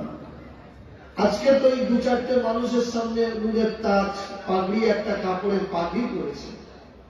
কাল কিয়ামতের মাঠে যখন মানুষ শুধু মুসলমান থাকবে না, সমস্ত জাতের মানুষ যেখানে থাকবে, হিন্দু, খ্রিস্টান, জৈন, ইহুদি, নাসারা, আমার আপনার মতো সবাই থাকবে। আল্লাহ পাক তাদেরকে ডাকবেন, আর ডেকে তাদেরকে আরশের সামনে বসিয়ে আল্লাহ পাক তার কুদরতি নিজ হাত দিয়ে তাদেরকে পাগড়ি পরাবেন। এটা কত বড় পাওনা! শুধু তাদেরকে পরাবেন না, আল্লাহ নবী বলেছেন যে তাদেরকে বলা হবে, তোমরা তোমাদের পিতা মাতাগুলোকে ডেকে আনো, তোমাদের অভিভাবককে ডেকে আনো, তোমাদের আব্বা মা গুলোকে ডেকে আনো। যে মা তোমাকে পেটে ধরেছে সেই মাকে তুমি ডেকে আনো, যে আব্বা তোমাকে তিল তিল করে বড় করেছে সেই আব্বাকে তুমি ডেকে আনো। ডেকে এনে আমি আল্লাহ আমার আরশের সামনে আনো, পিতা মাতাকে সামনে এনে আনা হবে, আর বলা হবে যে আল্লাহ, এরা তো বড় পাপী, এরা তো পাপ করেছে, এদের তো জাহান্নামে যাওয়ার মতো ঠিকানা হয়ে গিয়েছে। আল্লাহ পাক বলবেন, হাবিব বলো যে একটা হাফেজকে আমি আজকে ক্ষমতা দেবো, 10 জন জাহান্নামী ব্যক্তিকে আমি আল্লাহ তাদেরকে জান্নাতে যাওয়ার সুযোগ করে দেবো। বলুন না সুবহানাল্লাহ। এটা হলো হাফেজের একটা বড় ফজিলত। আল্লাহ নবী যখন দুনিয়া থেকে চলে যাচ্ছেন, সাহাবারা বসে আছেন সামনে। আল্লাহ নবী বলছেন, সাহাবা, আমি তোমাদের কাছে দুটো জিনিস রেখে দিয়ে যাব। কি রেখে দেবেন আল্লাহ নবী? বলছে, এই দুটো জিনিস তোমরা যদি তোমাদের জিন্দগির মধ্যে আনতে পারো, এই দুটো জিনিস যদি তোমরা তোমাদের পথ প্রদর্শন অর্থাৎ নিজের জিন্দগিতে আনতে পারো, তো তোমরা কোনোদিন গোমরাহি হবে না, জাহান্নামের রাস্তায় পাবে না, তোমরা জান্নাতের রাস্তা পাবে, সঠিক পাবে, এবং দুনিয়া আখিরাতের মঙ্গলজনক একটা রাস্তা পাবে। সাহাবারা জিজ্ঞাসা করলেন, ইয়া রাসূলুল্লাহ, ওই দুটো জিনিস কি যেটা আমরা আমাদের জিন্দগিতে রাখলে আমরা সঠিক রাস্তা পাব? এমন কি জিনিস? আল্লাহ নবী সাহাবাদেরকে বললেন, তারাকতু ফীকুম আমরাইন লাম তাদিল্লু মা লাম তামাসসাকতুম বিহিমা। আল্লাহ নবী সাহাবাদেরকে সামনে বসিয়ে বলেছেন, তারাকতু ফীকুম আমরাইন, এ আমার সাহাবারা শোনো, দুটো জিনিস আমি নবী তোমাদের কাছে রেখে যাব। এই দুটো জিনিস যদি তোমরা নিজেদের জিন্দগিতে আনতে পারো, দুটো জিনিস তোমরা তোমাদের এর উপরে জীবন যদি কাটাতে পারো, জাহান্নামের রাস্তা নয়, দুনিয়ার কোন অসৎ পথে নয়, দুনিয়া এবং আখিরাতে তোমরা জান্নাতের রাস্তা পাবে, সঠিক রাস্তা পাবে। দুটো জিনিসটা হলো, একটা হলো কিতাবুল্লাহ, একটা হলো আল্লাহর কোরআন, দ্বিতীয়টা হলো আমার নবীর সুন্নতি জিন্দেগি। একটা হলো আল্লাহর কোরআন। আল্লাহর নবী বলছেন, সাহাবা শোনো, যদি তোমরা কোরআনকে, আল্লাহর কোরআনকে নিজের জিন্দগিতে আনতে পারো আর ওর ওপরেই জীবন কাটাতে পারো, আল্লাহ পাক কোরআনে যেটা বলেছেন, হালালকে হালাল, হারামকে হারাম, যদি কোরআনের মতো জীবনটা চালাতে পারো, আমি নবী আমার আদর্শ যদি চালাতে পারো, আমি আল্লাহ কথা দিলাম, আমার হাবিব বলছেন যে তোমরা জীবনের জাহান্নামের রাস্তার দিকে যাবে না, জান্নাতের রাস্তায় যাবে। আজকে বলুন যে আমার মধ্যে, আমার বিবির মধ্যে, আমার বাচ্চার মধ্যে, আমার ফ্যামিলির মধ্যে আজকে না কোরআনের কোন আমল আছে, না আমার নবীর সুন্নতির জিন্দেগি আছে। আল্লাহ পাকের কোরআন বলেছেন কি, ফাইম্মা ইয়াতিয়ান্নাকুম মিন্নি হুদান ফামান তাবিআ হুদায়া ফালা খাউফুন আলাইহিম ওয়ালা হুম ইয়াহজানুন। পাকের পবিত্র কালাম শোনাচ্ছেন, ও পৃথিবীর মানুষ শোনো, فإما يأتينكم مني هدى فمن تبع هدايا فلا خوف عليهم ولا هم يحزنون। আমি এমন একটা জিনিস তোমাদের কাছে পাঠাচ্ছি, যে জিনিসটা তোমরা যদি নিজের জিন্দেগিতে আনতে পারো, ওর উপরে তোমরা তোমাদের জীবন চালাতে পারো, জীবনে জাহান্নামে তোমাদের রাস্তা পাবে না, জাহান্নাম তোমাদের জাহান্নাম আগুন ছুঁইতে পারবে না। ও আল্লাহ, সেই জিনিসটা কি, কোন জিনিস আমাদের কাছে হেদায়েত স্বরূপ পাঠিয়েছেন? আল্লাহ পাক বলেছেন, আমার হাবিবের কাছে সেই জিনিসটা আমি আমার হাবিবের কাছে দিয়েছি, হাবিবের কাছে আমি দিয়েছি। আল্লাহ, আপনি আপনার হাবিবের কাছে কি দিয়েছেন? আল্লাহ পাক বলেন, সুবহানাল্লাযী আসরা বিআবদিহি লাইলান মিনাল মাসজিদিল হারাম ইলাল মাসজিদিল আকসা। আমার হাবিব যেদিন আমার কাছে গিয়েছিলেন, আমি আমার হাবিবকে বলেছি, হাবিব, আমার বন্ধু, তুমি আমার কাছে এসেছো, কি চাও বলো, কি নিয়ে যেতে চাও উম্মতের জন্য? কি তোমাকে দিলে তুমি খুশি হবে? তোমার উম্মতের কাছে তুমি নিয়ে যাবে এমন কি জিনিস দিলে তুমি তোমার উম্মতের কাছে একটা ভালো মুখ পাবে? আল্লাহ নবী বললেন, ও আমার রব্বি আল্লাহ, এমন জিনিস আমাকে দেন, আমি যেন উম্মতের কাছে দেবো, উম্মত ওই জিনিস দিয়ে যদি চলে, উম্মত কোনোদিন জাহান্নামে যাবে না, আগুনে পড়বে না। আমি নবী ওই জিনিসটা আপনার কাছে চাই। আল্লাহর কাছে বললেন, আল্লাহ, এমন একটা জিনিস আমাকে দান করুন, যে জিনিসটা আমি উম্মতের কাছে দেবো, আর উম্মত যদি তার উপরে তার জীবনটা কাটায়, তো উম্মত কোনোদিন জাহান্নামে যাবে না, অর্থাৎ আপনার সুখে জান্নাতে যাবে। আল্লাহ, এমন একটা জিনিস আমাকে দান করুন। আল্লাহ পাক বলেন, হাবিব, আমি আমার সব থেকে মূল্যবান জিনিস, সব থেকে দামি জিনিসটা আমি তোমাকে দান করব। দামি জিনিস, এটা আমি কাউকে দিইনি, আমি তোমাকে দেবো, তোমার উম্মতকে তুমি এই জিনিসটা দেবে। আমার নবী নিজের তরফ থেকে কোনো কথা বলেননি, আল্লাহ পাক যেটা বলতে বলেছে সেই কথাটা আমার নবী উম্মতকে বলেছেন। আল্লাহ পাক যেটা বলতে বলেছেন, আল্লাহ পাক বলেছেন, ওয়ান-নাজমি ইযা হাওয়া মা দাল্লা সাহিবুকুম ওয়া মা গাওয়া ওয়া মা ইয়ানতিকু আনিল হাওয়া ইন হুয়া ইল্লা ওয়াহয়ুন ইউহা। আল্লাহ নবী বলছেন, আমি নিজের তরফ থেকে কোনোদিন কোনো কথা বলিনি, আমার আল্লাহ যেটা বলতে বলে সেটাই আমি বলি। নিজের তরফ থেকে আমার কোনো বানানো কথা আমি উম্মতের কাছে বলিনি। যেটা আমার আল্লাহ পাক বলতে বলেছেন, আমার আল্লাহ যেটা অনুমতি দিয়েছেন, আমি সেটাই উম্মতের কাছে বলি। তো সেই নবী আমার আপনাকে বলছেন, উম্মত, যদি বাঁচতে চাও, এই দুনিয়ার জিন্দেগি দুদিনের জিন্দেগি, এখানে থাকার জন্য আমরা আসিনি। এ দুনিয়া কাউকে থাকতে দেয়নি ভাই। এ দুনিয়া আমাকে, আমার বাপ, আমার দাদু, আমার পূর্বপুরুষ যারা ছিল, এই দুনিয়ায় কাউকে থাকতে দেয়নি। মৃত্যু কাউকে থাকতে দেবে না। আমাকে চলে যেতে হবে, আপনাকে চলে যেতে হবে। যারা আসবে এই পৃথিবীতে তারাও একদিন চলে যাবে, সবাই শূন্য হবে। এই পৃথিবীর জিন্দেগি সবাইকে থাকতে হবে। ঘরে করেছেন দামি, কিন্তু বলুন তো, আপনার তো মৃত্যু আছে, আপনার ছাড়তে হবে দুনিয়া। আপনার টাইলস ঘর ছাড়তে হবে, এসি ঘর ছাড়তে হবে, বিবির মায়া, বাচ্চার মায়া, সমস্ত কিছু আপনাকে ছেড়ে এই দুনিয়া থেকে চলে যেতে হবে। কিন্তু আখিরাত এমন একটা জায়গা, সেখানে মৃত্যু নেই, সেখানে কোনো মৃত্যু নেই। এইরকম এমন একটা আখিরাত জায়গা। তো সেই জিন্দেগির জন্য আমরা তৈরি হবো না ভাই? ওইটাই তো আমাদের আসল জিন্দেগি, যেখানে আমাদের মৃত্যু নেই। কিন্তু এই জিন্দেগি তো আমাদের শেষ। আজকে নিঃশ্বাস টুকু বন্ধ হয়ে গেলে কালকে জোহরের পরে আমার জানাজা হবে। হুজুর বলছিলেন একটু আগে, কি কবরে শোবে আর দুজন ফেরেশতা এমন আসবে, সে কালোর বর্ণনা হুজুর দিলেন, এমন কালো, বলছে তাকে কবরের ভিতরে দেখা যাবে না, শুধু চোখ দুটো দেখা যাবে, চোখ দুটো দেখা যাবে, চোখ দুটো দেখা যাবে। যে দুজন মানুষ এসছে, তাদের চারটে চোখ দেখা যাবে, তাছাড়া কিছু দেখা যাবে না।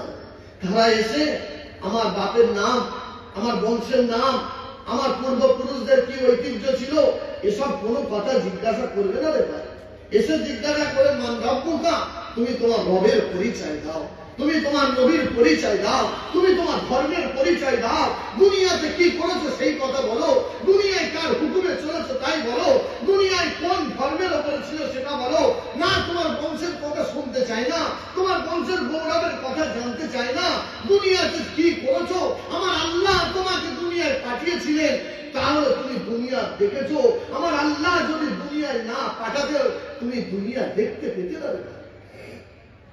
ওই জন্য অনুরোধ করছি জিন্দগি পরিবর্তন করুন। বয়ান তো অনেক হবে, এখন মোবাইল বার করলে আপনি কার বয়ান শুনবেন ভাই, তার বয়ান পেয়ে যাবেন, কিন্তু নিজের জিন্দগি পরিবর্তন করার চেষ্টা করুন। কি হবে? কবর আছে, হাসর আছে, ফুলসিরাত আছে। আল্লাহ নবী বলেছেন কি, আল্লাহ পাকের কোরআন বলছেন, فَإِمَّا يَأْتِيَنَّكُم مِّنِّي هُدًى فَمَن تَبِعَ هُدَايَ فَلَا خَوْفٌ عَلَيْهِمْ وَلَا هُمْ يَحْزَنُونَ। পৃথিবীর মানুষ, আমি তোমাদের বাঁচার জন্য, জাহান্নামের আগুন থেকে বাঁচার জন্য তোমাদের একটা রাস্তা আমি হেদায়েত পাঠিয়েছি। ও আল্লাহ, কি হেদায়েত কোথায় দিয়েছো বলো? কোন জিনিসটা যদি ধরি আমরা জান্নাতে যেতে পারবো আল্লাহ? তোমার দিদার জান্নাতের ভিতরে গিয়ে পাবো আল্লাহ, তোমার নূর দেখতে পাবো আল্লাহ, জান্নাতের ভিতরে গিয়ে আল্লাহ তোমার দিদার হবে। সেটাই সব থেকে বড় জিনিস। কি জিনিস আমরা দুনিয়াতে কি করলে তুমি খুশি হবে আল্লাহ, কি করলে তুমি নারাজ হবে, সেটা আমাদেরকে একটু জানিয়ে দেন। আল্লাহর কোরআন জানিয়েছেন, ও পৃথিবীর মানুষ শোনো শোনো শোনো, আমার হাবিবকে জিজ্ঞাসা করো। আমি হাবিবকে বলে দিয়েছি, হাবিব তোর উম্মতকে তুই বলে দে, হাবিব তোর উম্মতকে তুই বাঁচানোর রাস্তাটা দেখিয়ে দে। আমি তো আল্লাহ বলে দিয়েছি কোন রাস্তায় গেলে বাঁচবে, জান্নাত কোন দিকে আছে, জাহান্নাম কোন দিকে আছে। আমি তো দুটো রাস্তা তোর উম্মতকে বলে দিয়েছি, তোর উম্মতকে শিখিয়ে দিয়েছি। আল্লাহ পাক দুটো রাস্তা দেখিয়েও আমাদের দিয়েছে।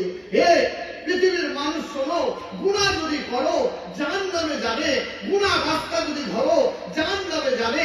সুদ খাও না, ঘুষ খেও না, বাম্মার অবাধ্য হয়েও না, নিজের চরিত্রকে নষ্ট করো না, ওটা জাহান্নামের রাস্তা। নেকি করো, নামাজ পড়ো, কপালকে সিজদায় ঠেকাও, আল্লাহর কদমে মাথাটা রাখো, নিজের জিন্দেগি নিজের আখলাক চরিত্র ঠিক করো। আল্লাহ পাক তার জন্য জান্নাত রেখেছেন। সেই জন্য আজকে যে এই ছেলেরা এখানে এসেছে, পাগড়ি পেয়েছে, ধন্য হয়েছে পিতা মাতারা যারা, তারা এসে দেখেছে যে আমার সন্তানের মাথায় পাগড়ি হয়েছে। তারা এসে মনে করেছে, গর্ব হয়েছে যে সত্যি মরে গেলে আমার সন্তান তৈরি হয়েছে আমার জানাজাটা পড়ানোর জন্য। আমার মসজিদের ইমাম ভাড়া করতে হবে না, আমার কাবার ইমাম ভাড়া করে আনতে হবে না, পৃথিবীর কোন মানুষকে ভাড়া করা লাগবে না। আমার জানাজা তো আমার ছেলে পড়াবে, আমার কবরে তো আমার ছেলে লাগবে, আমার গোসলটা তো আমার ছেলে দেবে, আমার খাটিয়া তো আমার ছেলে তুলবে, আমার খাটিয়া নিয়ে যাবে, আমার ছেলে কলেমা পড়বে, আমার কবরে যখন 3 মুঠো মাটি দেবে আমার ছেলে দোয়া পড়ে দেবে, আমার জানাজা যখন পড়বে আমার ছেলে জানাজা দোয়া পড়ে জানাজা পড়বে। আজকে বলুন তারা ধন্য হয়েছে। আল্লাহ নবী বলেছেন, হে পৃথিবীর মানুষ, মরে তো যাবে, কি দেখে যাচ্ছ বলো না? কবরে শুয়ে তো পড়বে। কাকে রেখে গেলে, কোন সন্তানকে রেখে গেলে? আজকে বলুন আপনি মরে যাবেন, আপনার সন্তান 10টার সময় ঘুমিয়ে উঠবে, রাস্তার দাঁড়িয়ে দাঁড়িয়ে পেশাব করবে, আল্লাহ তাআলার নারদ হবে আপনার কবরে। আল্লাহ পাকের কোরআন বলেছেন, তোমার দুটো জিনিস তোমাকে জাহান্নামে নিয়ে যাবে, একটা তোমার সম্পদ জাহান্নামে নিয়ে যাবে, একটা তোমার সন্তান জাহান্নামে নিয়ে যাবে। আল্লাহ কোরআন বলেছে, লা তুলহিকুম, অবশ্যই তোমরা জাহান্নামে ধ্বংস হয়ে যাবে, তোমরা ধ্বংস হবে। ও আল্লাহ, কোন দুটো জিনিসে আমরা ধ্বংস হব? আল্লাহ পাকের কোরআন বলেছেন, দুটো জিনিস তোমাদের আমি শুনিয়ে দিই, এই দুটো জিনিসের কারণে তোমরা ধ্বংস হয়ে যাবে। ও আল্লাহ, কোন দুটো জিনিস আমরা ধ্বংস হব? আল্লাহ পাকের কোরআন জানিয়েছেন, লা তুলহিকুম আমওয়ালুকুম ওয়ালা আওলাদুকুম, তোমার সন্তানদের কারণে তোমার সম্পদের কারণে জাহান্নামের রাস্তা দেখতে হবে। আজকে সন্তান বলুন, মানুষের মতো একটা মানুষ করতে পারিনি। এখন আমার সন্তানেরা 10টার সময় ঘুমিয়ে উঠে পেশাব ফেলে পানি নেয় না, নাপাক অবস্থায় জমিনে চলাফেরা করে। এখন আমার সন্তানদের মুখে দাঁড়িয়ে আসে, এখন আমার সন্তানদের গায়েতে সুন্নতি পাঞ্জাবি আসে। কবরে শোভ খোদার কসম, ফেরেশতা জিজ্ঞাসা করবে দুনিয়াতে কোন সন্তান রেখে এসছো? যদি বলেন এটা হাদিসে আছে, আল্লাহর নবী বলেছেন কি, ইদা মাতাল ইনসান ইনকাতা আনহু আমালুহু ইল্লা মিন সালাসা। ও আদমের সন্তানেরা তোমরা শোনো, আল্লাহ পাকের নবী জানিয়ে দিয়েছেন পৃথিবীর মানুষ যখন মরে যাবে, পৃথিবীর মানুষ যখন শেষ হয়ে যাবে, কেউ থাকবে না পৃথিবীর জীবন থেকে, সবাই যখন চলে যাবে, এখানে কেউ থাকতে আসেনি। কোরআন আল্লাহর নবী জানিয়েছেন ইদা মাতাল ইনসান, ও পৃথিবীর মানুষ শোনো, আদম সন্তানরা শোনো, দুনিয়ায় থাকার জায়গা নয়, চলে যেতে হবে। মৃত্যু একদিন আসবে রে ভাই। আজরাইল এসে জিজ্ঞাসা করবে না তোর দুটো মেয়ের বিয়ে বাকি আছে, এখন তো জান নেবো না, সময় শেষ হয়ে যাবে। ফাইদা যা আজালুহুম লা ইস্তাখিরুনা সাআতান ওয়া লা ইস্তাকদিমুন। মৃত্যুর সময় যখন আসবে, আজরাইল এসে জিজ্ঞাসা করবে না ছোট মাসুম বাচ্চা আছে, এখন জান নেবো না, দুটো মেয়ের বিয়ে বাকি আছে, এখন জান নেবো না, এরকম কোন কথা আজরাইল বলবে না। আসবে আর এসে ডাইরেক্ট বলবে তোমার সময় শেষ হয়ে গিয়েছে, আর দুনিয়াতে থাকা যাবে না, দুনিয়া থেকে চলে যেতে হবে। তাই অনুরোধ করি সবাইকে চলে যেতে হবে। আল্লাহ নবী বলেছেন ইযা মাতাল ইনসান ইনকাতা আনহু আমালুহু। ও পৃথিবীর আদমের সন্তানেরা শোনো, দুনিয়া থেকে যখন চলে যাবে, কবরবাসী যখন হবে, এক বুক মাটির নিচেই যখন শুয়ে থাকবো, সবাই চলে আসবে, কোলের বিবি, নিজের সন্তান, পাড়া প্রতিবেশী, কেউ তোমার পাশে নাই। মনে করো সেই কবরের কথা, যেদিন আমি আপনি কবরে শুয়ে গেলাম, কি আছে হাতে, কি দেখাবো আল্লাহকে? আল্লাহ তুমি আমাকে পাঠিয়েছো, তোমাকে কি দেখাবো? এমন কি আমল আছে আল্লাহকে খুশি করার জন্য? আল্লাহ পাকের নবী বলেন ইল্লা মিন সালাসা, তিনটে জিনিস আমলের দরজা খোলা আছে। আল্লাহ নবী বলেন আমার উম্মত শোনো, কবরে শুয়ে শুয়ে তিনটে আমলের দরজা খোলা আছে, তাছাড়া সব বন্ধ। আল্লাহ নবী তিনটে আমলের দরজা কি বলে? এক নম্বর হলো সাদাকাতুল জারিয়া, সাদকা জারিয়া। দুনিয়ায় কোন একটা টাকা নেই, মাদ্রাসায় দান করতে পারিনি, মসজিদে দান করতে পারিনি, কোন টাকা না থাকার ভালো মন্দ কাজ করতে পারিনি। যদি আপনি মনে করেন টাকা নেই, দান করতে পারিনি, একটা বৃক্ষের চারা দেন, গাছের চারা রাস্তার ধারে বসিয়ে দেন, আর মনে মনে নিয়ত করুন আল্লাহ টাকা নেই আমার কাছে, মাদ্রাসায় দিতে পারলাম না, মসজিদ তৈরি করতে আল্লাহ পারলাম না, কিন্তু একটা বৃক্ষের চারা, গাছের চারা রাস্তার ধারে বসিয়েছি, ওই গাছে এসে পাখিরা বাসা করবে, আর বাসা করে তাদের ডিম পারবে, বাচ্চা তুলবে। আল্লাহ আমার গাছ বসার কারণে পাখিরা আশ্রয় পাবে, মানুষের যখন গরম হবে ওই গাছের তলায় বসবে গো আল্লাহ। আল্লাহ মানুষ পাখি যখন উড়ে উড়ে যাবে, ওই গাছে ফল হবে, ফল খাবে। আল্লাহ বলে এটা তোমার জন্য সদকায়ে জারিয়া। আরো সদকায়ে জারিয়া আছে। আল্লাহ নবী দ্বিতীয় আমল কি আছে? আল্লাহ নবী বলে দ্বিতীয় আমলের দরজা তোমার জন্য খোলা আছে।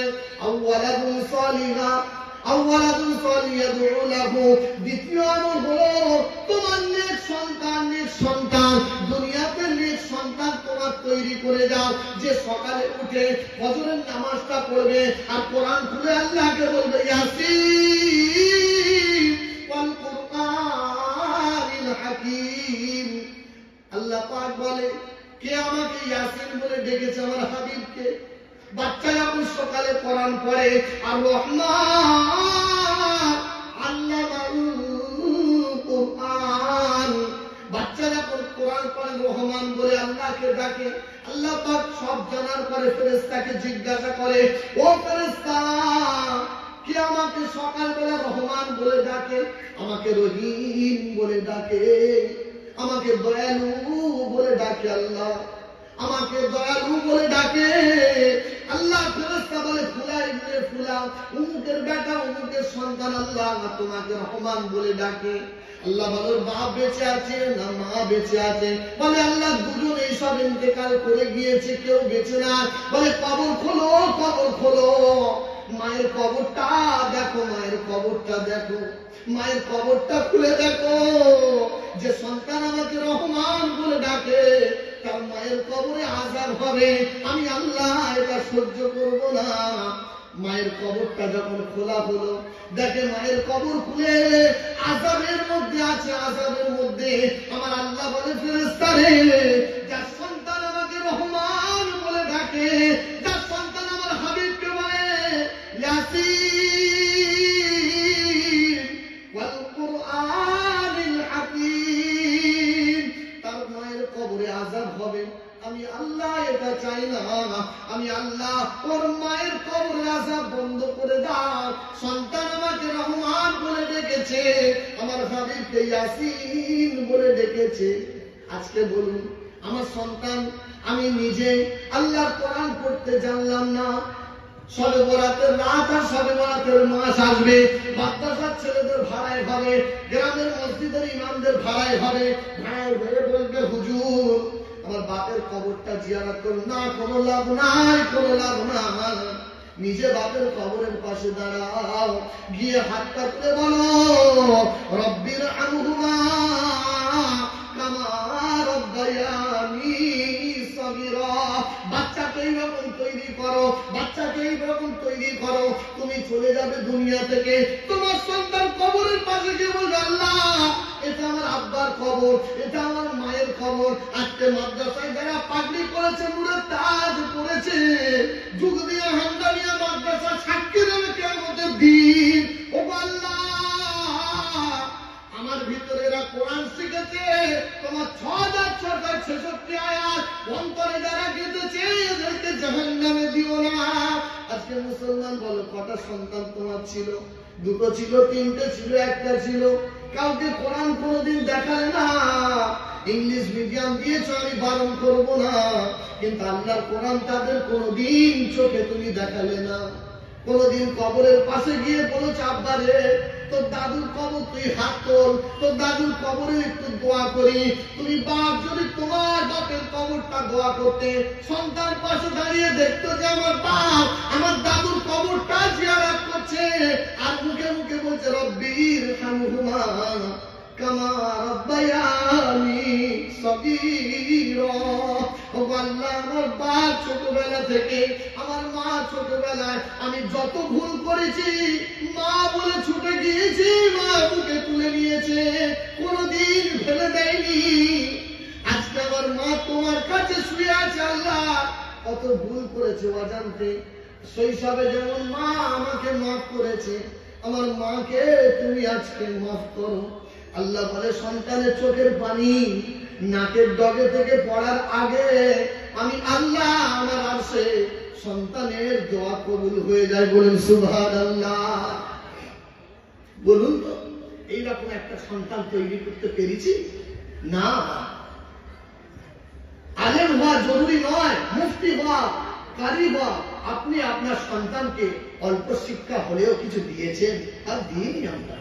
আজকে বলুন, আমার সন্তান কোরআন খুলে দেখেনি কোনোদিন, কি আছে দুনিয়াতে? আল্লাহর নবী বললেন, তিনটে আমলের দরজা খোলা থাকবে। একটা হলো সাদকাতুন জারিয়া, যেটা নিজের পকেট থেকে দান করে গিয়েছি, সেটা পাবো কিয়ামতের দিন কবরে শুয়ে শুয়ে, আজও পাবো। আর কি? ওয়ালাদুন সালিহা ইয়াদউ লাহু, নেক সন্তান যারা তৈরি করে গিয়েছে, যারা বাপের জন্য চোখের পানি ফেলে কবরের পাশে গিয়ে কেঁদেছে, যারা মসজিদে সিজদা রেখে আল্লাহকে বলেছে, আল্লাহ বাপ নেই, বাপের ডাক শুনি তারা কবরে শুয়ে আছে, তুমি তাদের ক্ষমা করো। 3 নাম্বার হলো আও ইলমিন ইয়ানতাফু লাহু, একটা হলো শিক্ষা, ইলম শিক্ষা। আজকে ছাত্ররা যাদের কাছে শিক্ষা পেয়েছে, ওর যে শিক্ষক আছে, ওনাদের যে শিক্ষক আছে ছাত্রদের, ওই শিক্ষক জানার কাছে পড়েছেন এই যে সিলসিলা ধারাবাহিকতা আসছে, এই ছাত্ররা আবার কোন মাদ্রাসায় পড়াবে, আবার তারা ছাত্র তৈরি করবে, আবার তারা হাফেজে কোরআন করবে। এই যে এলেন, যেটা মানুষ উপকৃত হবে, মানুষ এমন উপকৃত হবে যে মানুষের ভালোর জন্য তারা পাশে দাঁড়াবে, মানুষকে জাহান্নামের আগুনের থেকে বাঁচানোর জন্য তারা দাঁড়াবে, মানুষকে সঠিক রাস্তা দেখানোর জন্য তারা পাশে দাঁড়াবে।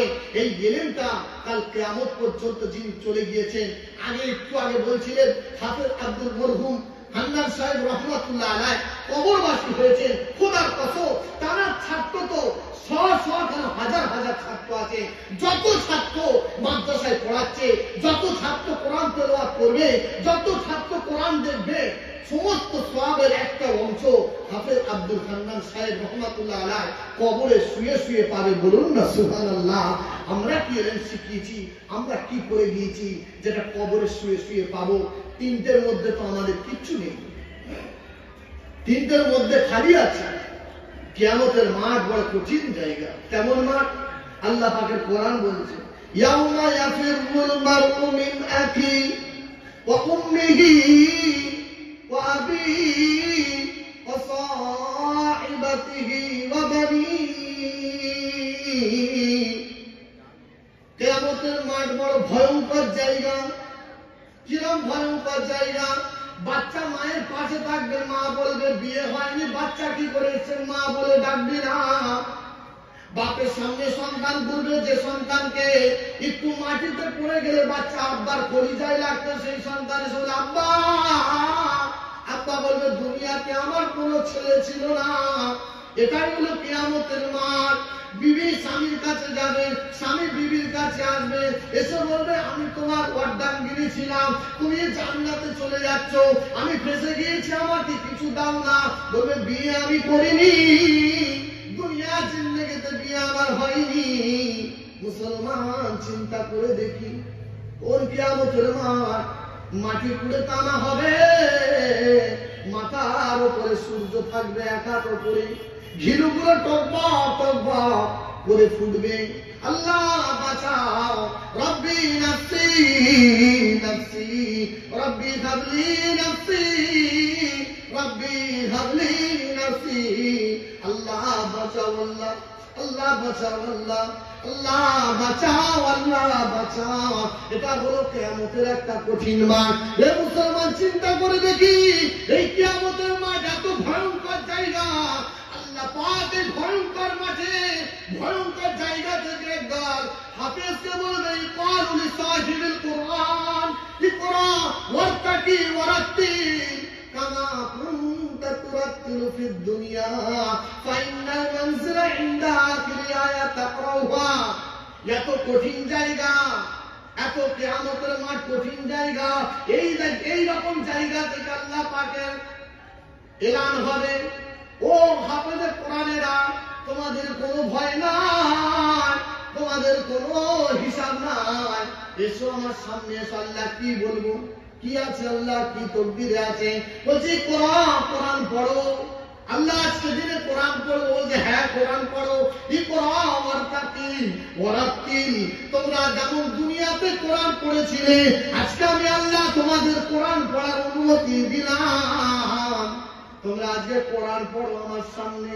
মুসলমান মানুষ সবাই ভয়ঙ্কর জায়গায় দাঁড়িয়ে থাকবে, কিয়ামতের মাঠে এইরকম ভয়ঙ্কর জায়গা। আর আল্লাহ পাক বলবো হাফেজে কোরআন, ও কোরআন পান্নেওয়ালারা, তোমরা আজকে কোরআন পড়ো। আল্লাহ কোরআন তো জামানে পড়ছি, কি হয়েছে? ইকরা কোরআন পড়ো, ওয়ারতাকি চলো তোমরা, ওয়ারতাকি ওয়ারাত্তিল কামা কুনতা তুরাত্তিলু ফিদ দুনিয়া। যেমন দুনিয়ার জিন্দেগিতে কোরআন তেলাওয়াত করেছিলে, আজকে কোরআন পড়ো আর তোমরা জান্নাতের রাস্তার দিকে চলো। কোন রাস্তা? জান্নাতের রাস্তা। আজকে বলো কোন রাস্তায় যাচ্ছি আমরা? কোরআন জীবনে চোখে দেখলাম না। সবে বরাতের মাস আসবে, কোরআনটা আমার ঘরে তেলাওয়াত হবে। মানুষ মরে যাবে, কোরআন পড়া হবে। দাদু মরে যাবে, নাতি কোরআন পড়বে। এই জন্য কোরআন আসেন দুনিয়ার জিন্দেগিতে। আল্লাহ পাক বলেছে কোরআন আমি পাঠিয়েছি এই জন্য হুদাল লিন্নাস ওয়া বাইয়িনাতিন মিনাল হুদা। কোরআন কেন পাঠিয়েছি? দাদু মরে গেছে 4 দিনের জন্য কোরআন পড়ার জন্য না রে বাবা। এই জন্য কোরআন খোদার কসম আসেনি যে নানি মরে যাবে নাতি এসে মাথার ধারে বসে কোরআন পড়বে, এই জন্য কোরআন না। আল্লাহ পাক বলেছে হুদাল লিন্নাস ওয়া বাইয়িনাতিন মিনাল হুদা ওয়াল ফুরকান ফাস্তাবদিলুহু বিসাউতি ওয়াল হাইমান। কোরআন সেই জন্য মানুষের জিন্দেগি অমানুষ থেকে মানুষ করার জন্য বেঈমান কাফেরকে জান্নাতি বানিয়েছে এই কোরআন। এই জন্য তো কোরআন এসেছে।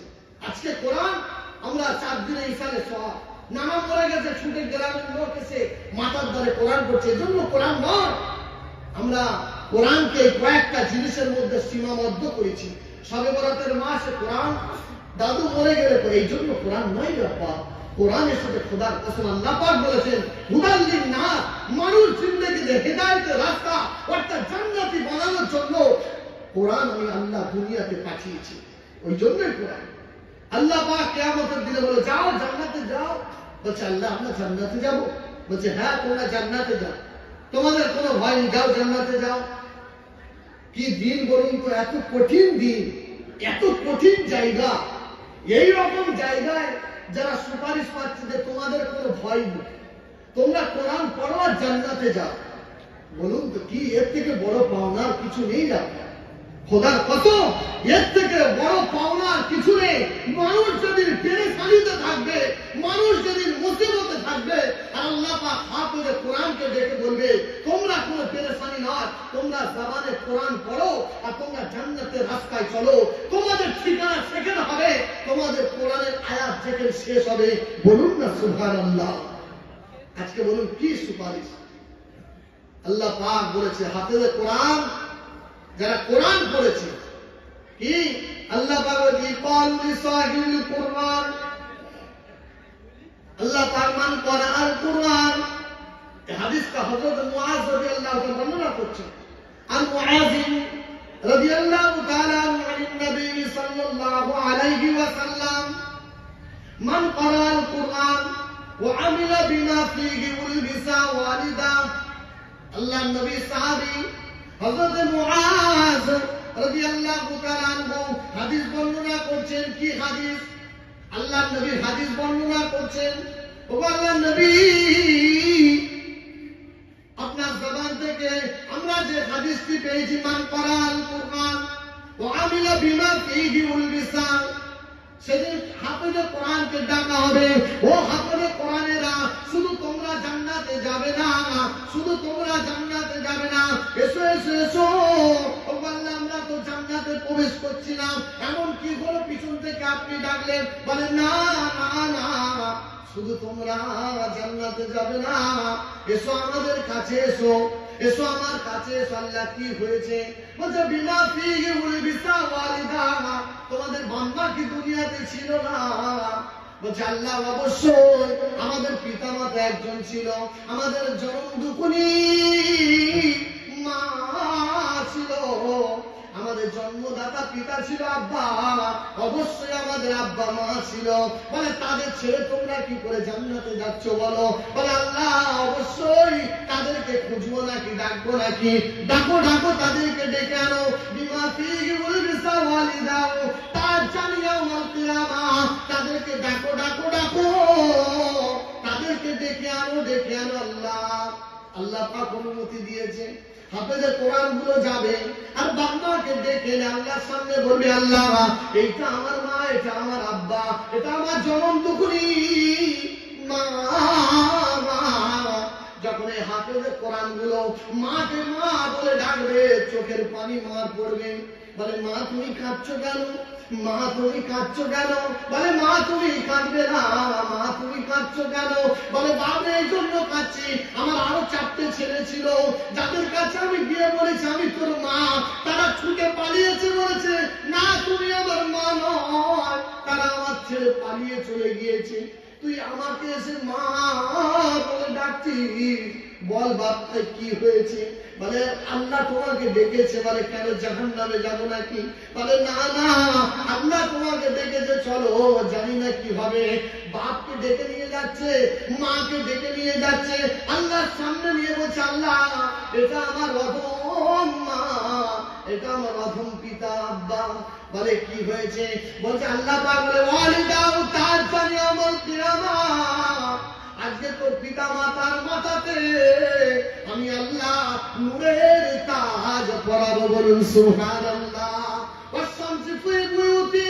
ওই নূরের তাজের জ্যোতি কেমন হবে? সূর্যের জ্যোতি ওই রকম নয়, যেমন ওই নূরের তাজের জ্যোতি আবার শামসুফি বয়ুতিন। হাদিসের মধ্যে এসেছেন ওই নূরের তাজের জ্যোতি যেমন হবে না মুসলমান, বলছে একটা ঘরে যদি ওই জ্যোতিটা দেয়া হয় ঘর বাস্ত করবে। ওই নূরের জ্যোতি এমন হবে মাথায় যখন পড়াবে পুরো কিয়ামতবাসী জিজ্ঞাসা করবে ওরা কারা, ওরা কারা? ওরা কি কোন সাহাবা? ওরা কি কোন আল্লাহর ওলি মানুষ? ওরা কারা? ওদের মাথায় নূরের তাজ পরানো হলো। ওরা কারা? বলে ওরা হলো হাফেজে কোরআনের পিতা মাতা।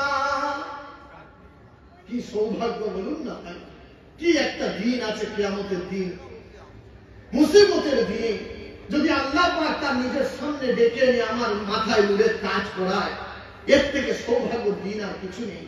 আল্লাহ পাক বলেছে শুধু এটা নয়, হাফেজে কোরআনের শক্তি তোমরা জানো, এদের কত শক্তি দিয়েছে আমি আল্লাহ। আল্লাহ পাক বলেছে এদের শক্তি কেমন?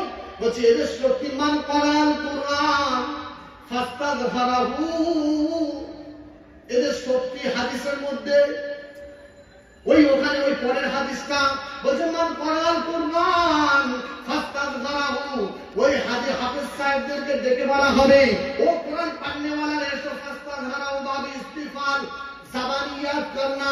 অর্থাৎ মুখস্থ যারা করেছে তাদের ফজিলতটা শুনুন। যারা মুখস্থ করেছে কোরআন, অর্থাৎ 6666 আয়াত অর্থাৎ 30 পারা কোরআন যারা মুখস্থ করেছে তাদের ফজিলত কি? আল্লাহ পাক বলছে ফাস্তাগফারাহু ফাহাল্লা হালালাহু ওয়া হারামা হারামাহু, যারা কোরআনের যে হালালকে হালাল মেনে নিয়েছে আর হারাম কোরআনের যে হারাম, হারাম পন্থাগুলো হারাম ভাবে মেনেছে, আল্লাহ পাক বলছে ওয়াসাফাউ ফি আশরাতিন মিন আহলি বাইতিহি ক্বাদ ওয়াজাবাত লাহুন নার। আল্লাহ পাকের নবী বলেছেন পৃথিবীর মানুষ শোনো, যারা জবানি ইয়াদ করে সিনাতে বসিয়ে নিয়েছে, কোরআন যারা সিনাতে বসিয়ে নিয়েছে আর কোরআনের হালালকে হালাল হারামকে হারাম বলে মেনে চলেছে, দুনিয়াতে আল্লাহ পাকের নবী বলেছে ওয়াসাফাহু ফি আশরাতিন মিন আহলি বাইতিহি, ওরা এমন 10 জনকে জান্নাতে সুপারিশ করবে। চিন্তা করেছেন? মানুষ মানুষের সেদিন পাশে দাঁড়াবে না, বিবি স্বামীর পাশে দাঁড়াবে না, বাচ্চা বাপের পাশে দাঁড়াবে না, এইরকম হাফেজে কোরআন 10 জনকে সুপারিশ করবে। কিরকম 10 জনকে? বলছে মিন আহলি বাইতিহি, এমন আহলে বাইত অর্থাৎ বাপ মা দাদা ভাই, এমন 10 জনকে সুপারিশ করবেন কুল্লুহুম ক্বাদ ওয়াজাবাত লাহুন নার, যাদের উপরে জাহান্নাম ওয়াজিব হয়ে গিয়েছিল। চিন্তা করেছেন? 86টা হাদিসে ভাই, যাদের উপরে জাহান্নাম ওয়াজিব হয়ে গিয়েছিল, ফয়সালা হয়ে গেছে আল্লাহর তরফ থেকে, যারা জাহান্নামী, এইরকম 10 জনকে আল্লাহ পাক ওই হাফেজে কোরআনের সুপারিশে তাদেরকে জান্নাত নসিব করবে। বলুন না সুবহানাল্লাহ। তাহলে কত বড় ফজিলত বলুন না ভাই, কত বড় ফজিলত, কত বড় আল্লাহ পাক ফজিলত দিয়েছে। আজকে নিজের সন্তানকে বলুন কোরআন শেখায়নি, কোরআন জানে না, আমার সন্তান কোরআন কোনদিন খুলে দেখেনি, পড়ান না, ইংলিশ মিডিয়াম পড়ান, ভালো বাংলা মিডিয়ামে পড়ান, কিন্তু বাচ্চাকে তার সাথে কোরআনের তালিম দেন, শিক্ষা দেন। মাহমুদনগরে যে স্কুলটা আছে আপনাদের কাছে, ওই স্কুলে দেখবেন সিলেবাসের সঙ্গে কোরআন আছে, সিলেবাসের সঙ্গে নবী সুন্নাত ঢোকানো আছে, সিলেবাসের সঙ্গে বাচ্চার কোরআন শেষ পর্যন্ত অর্থাৎ 3-4 বছর পড়লে বাচ্চা পুরো কোরআন শুদ্ধ কোরআন শিখবে। এইরকম স্কুল দেখে দেন না।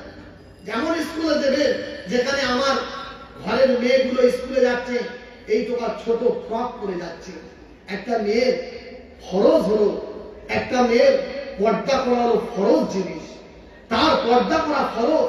আজকে আমার বাড়ির মেয়ে স্কুলে যাচ্ছে হাঁটুর ওপরে কাপড় ফ্রক পরে, আফসোস লাগে রে ভাই, জাহান্নামের রাস্তায় যাচ্ছে, ওটা স্কুল নয়। ও প্রতিষ্ঠিত হতে যাচ্ছে না, ওকে বাম্মা জাহান্নামের আগুনে পাঠাচ্ছে মনে করবেন। ওর জন্য জাহান্নামে যেতে হবে। একজন মহিলা 4 জন পুরুষকে জাহান্নামে নিয়ে যাবে। তার বাপ, তার বড় ভাই, তার বড় দাদা, তার স্বামী, এই 4 জন পুরুষকে একজন মহিলা জাহান্নামে নিয়ে যাবে। আজকে কোন স্কুলে দিয়েছে? ওই জন্য বাচ্চাকে শেখান। ওই জন্য বাচ্চা বলে পড়বো না মা পাঠশালাতে, শুধু হাঁটতে মাটি শিখবো না মা মাদ্রাসাতে আলিফ লাম মিম, শিখবো মা মাদ্রাসাতে আলিফ লাম মিম। 10-10টি করে নেকি আছে মাগো, 10-10টি করে নেকি আছে, এক একটি অক্ষরে পড়লে মাগো পাবি তুই কবরেতে শুয়ে। মাগো মরণ কালে লাগবে গোমা, মাগো মরণ কালে লাগবে গোমা সূরা ইয়াসিন, মাগো মরণ কালে লাগবে গোমা সূরা ইয়াসিন। পাঠশালাতে পড়বো না মা, শুধু হাঁটি মাঝিঞ্চি। বাচ্চা এগুলো শিখুক। বাচ্চা আপনি যাচ্ছেন, ওয়েলকাম শিখেছে, টাটা শিখেছে, বাই বাই শিখেছে আপনার বাচ্চা। আপনি দূর থেকে যাচ্ছেন, বাচ্চাকে ওয়েলকাম দিচ্ছেন, বাচ্চা টাটা দিচ্ছে, আপনার মনটা ভরে গিয়েছে। আমার সন্তান আমাকে টাটা দেয়, আমার সন্তান আমাকে বাই বাই বলে, আমার সন্তান ওয়েলকাম শিখেছে, আমার সন্তান ইংলিশ ইহুদিদের কালচার শিখেছে। আমি বাপ বড় খুশি হয়ে গেলাম। কিন্তু আমার সন্তান ঘরে গেলে আমাকে সালাম দিতে আমি বাপ লজ্জা পাই, আমার সন্তানও লজ্জা পায়। এমন শিক্ষা আছে রে বাবা। কেন আমার ইসলামের শিক্ষাটা তোমার সন্তানকে তুমি কেন বললে না? যেমন তোমার সন্তান ছোটবেলাতে টাটা দিচ্ছে, বাই বাই দিচ্ছে, বড় আনন্দিত হলাম, খুশি হলাম। আমার বাচ্চাকে যদি আমি বলি আসসালামু আলাইকুম, আল্লাহ আমার বাচ্চার উপরে তুমি রহমত বর্ষণ করো, আল্লাহ আমার বাচ্চার উপরে তোমার রহমত বর্ষণ করো। ওই বাচ্চা ঘুরিয়ে বলে ওয়া আলাইকুম সালাম, আল্লাহ তুমি আমার পিতার উপরে রহমত বর্ষণ করো। বলুন না সুবহানাল্লাহ। এই দোয়াটা সন্তানের জন্য দিতে পারবো না? এই দোয়াটা মায়ের জন্য দিতে পারবো না? এই দোয়াটা বিবিকে দিতে পারবো না? এই দোয়াটা বাপকে দিতে পারবো না? যে প্রথমে গিয়ে আসসালামু আলাইকুম ওয়া রাহমাতুল্লাহি ওয়া বারাকাতুহু, আল্লাহ আমার বাচ্চার উপরে আপনি রহম করুন, আল্লাহ আমার বিবির উপরে আপনি শান্তি বর্ষণ করুন, আল্লাহ আমার মায়ের উপরে আপনি শান্তি বর্ষণ করুন, আপনার রহম করুন, আপনার বর্ষণ করুন। বাপ সঙ্গে সঙ্গে ঘুরিয়ে বলে ও আলাইকুম সালাম, আল্লাহ আমার সন্তান আমার জন্য দোয়া দিয়েছে, আমার সন্তান আমার জন্য দোয়া দিয়েছে, আমি দোয়া করি যেন আমার সন্তানের উপরে যেন রহম বর্ষণ করো। এই তো দোয়া মুসলমান। আল্লাহ নবী এটাই আমার আপনাকে শিখিয়েছে, এটাই আমার নবীর শিক্ষা। হে মুসলমান আসসালামু ক্বাবলাল কালাম, হে মুসলমান আসসালামু ক্বাবলাল কালাম। কথাবার্তার পূর্বে প্রথমে মুসলমান দরজার কাছে যাবে, সালাম দেবে, আর সালাম দিয়ে বাম্মার উপরে আল্লাহর তরফ থেকে রহমতের দোয়া চাইবে। এটা তো আমার হাবিব শিখিয়ে দিয়েছে, এটা হাবিব শিখিয়েছে। মুসলমান আজকে এই মাদ্রাসা যুগ দিয়া হান্নানিয়া মাদ্রাসা, কত এতিম বাচ্চা আছে বলুন, কত এতিম বাচ্চা। এতিম বাচ্চা কি? এতিম কাকে বলা হয়? নাবালেগ অবস্থায় যাদের পিতা মরে গিয়েছে এতিম বলা হয়। এইরকম তো অনেক বাচ্চা, আমিও মাদ্রাসায় পড়ে কত বাচ্চা আছে এতিম বাচ্চা। সত্যি কথা বলছি, এ তো এতক্ষণ কোরআন হাদিসের, কোরআনের একটু ফজিলাত ছোট্ট অল্প শুনিয়েছি, আর ওলামায়ে কেরাম শোনাবে। এতিম যারা মাদ্রাসায় আছে এদেরকে আপনারা ভালোবাসেন। মাদ্রাসা যখন ছুটি হয়ে যায়, এতিম বাচ্চা যারা আছে আমরা জিজ্ঞাসা করি, বাবু এই সময় পরীক্ষা, হাতিয়ারি পরীক্ষা ছুটি হলো, তুমি বাড়ি যাবে না? অনেক বাচ্চা বলে যে হুজুর আমরা কোথায় যাবো বলুন, আমাদের না আব্বা আছে না মা আছে, আমাদের না পিতা আছে না মাতা আছে, আমাদের অভিভাবক দুজনেই মারা গিয়েছে। বাড়িতে গেলে অনেকজন অনেক রকম মুখ করে, তার থেকে মাদ্রাসায় থাকি। অনেকজন ছুটির দিনে ছোট ছোট বাচ্চাগুলো যারা এতিম বাচ্চা চোখের পানি ফেলে কাঁদে।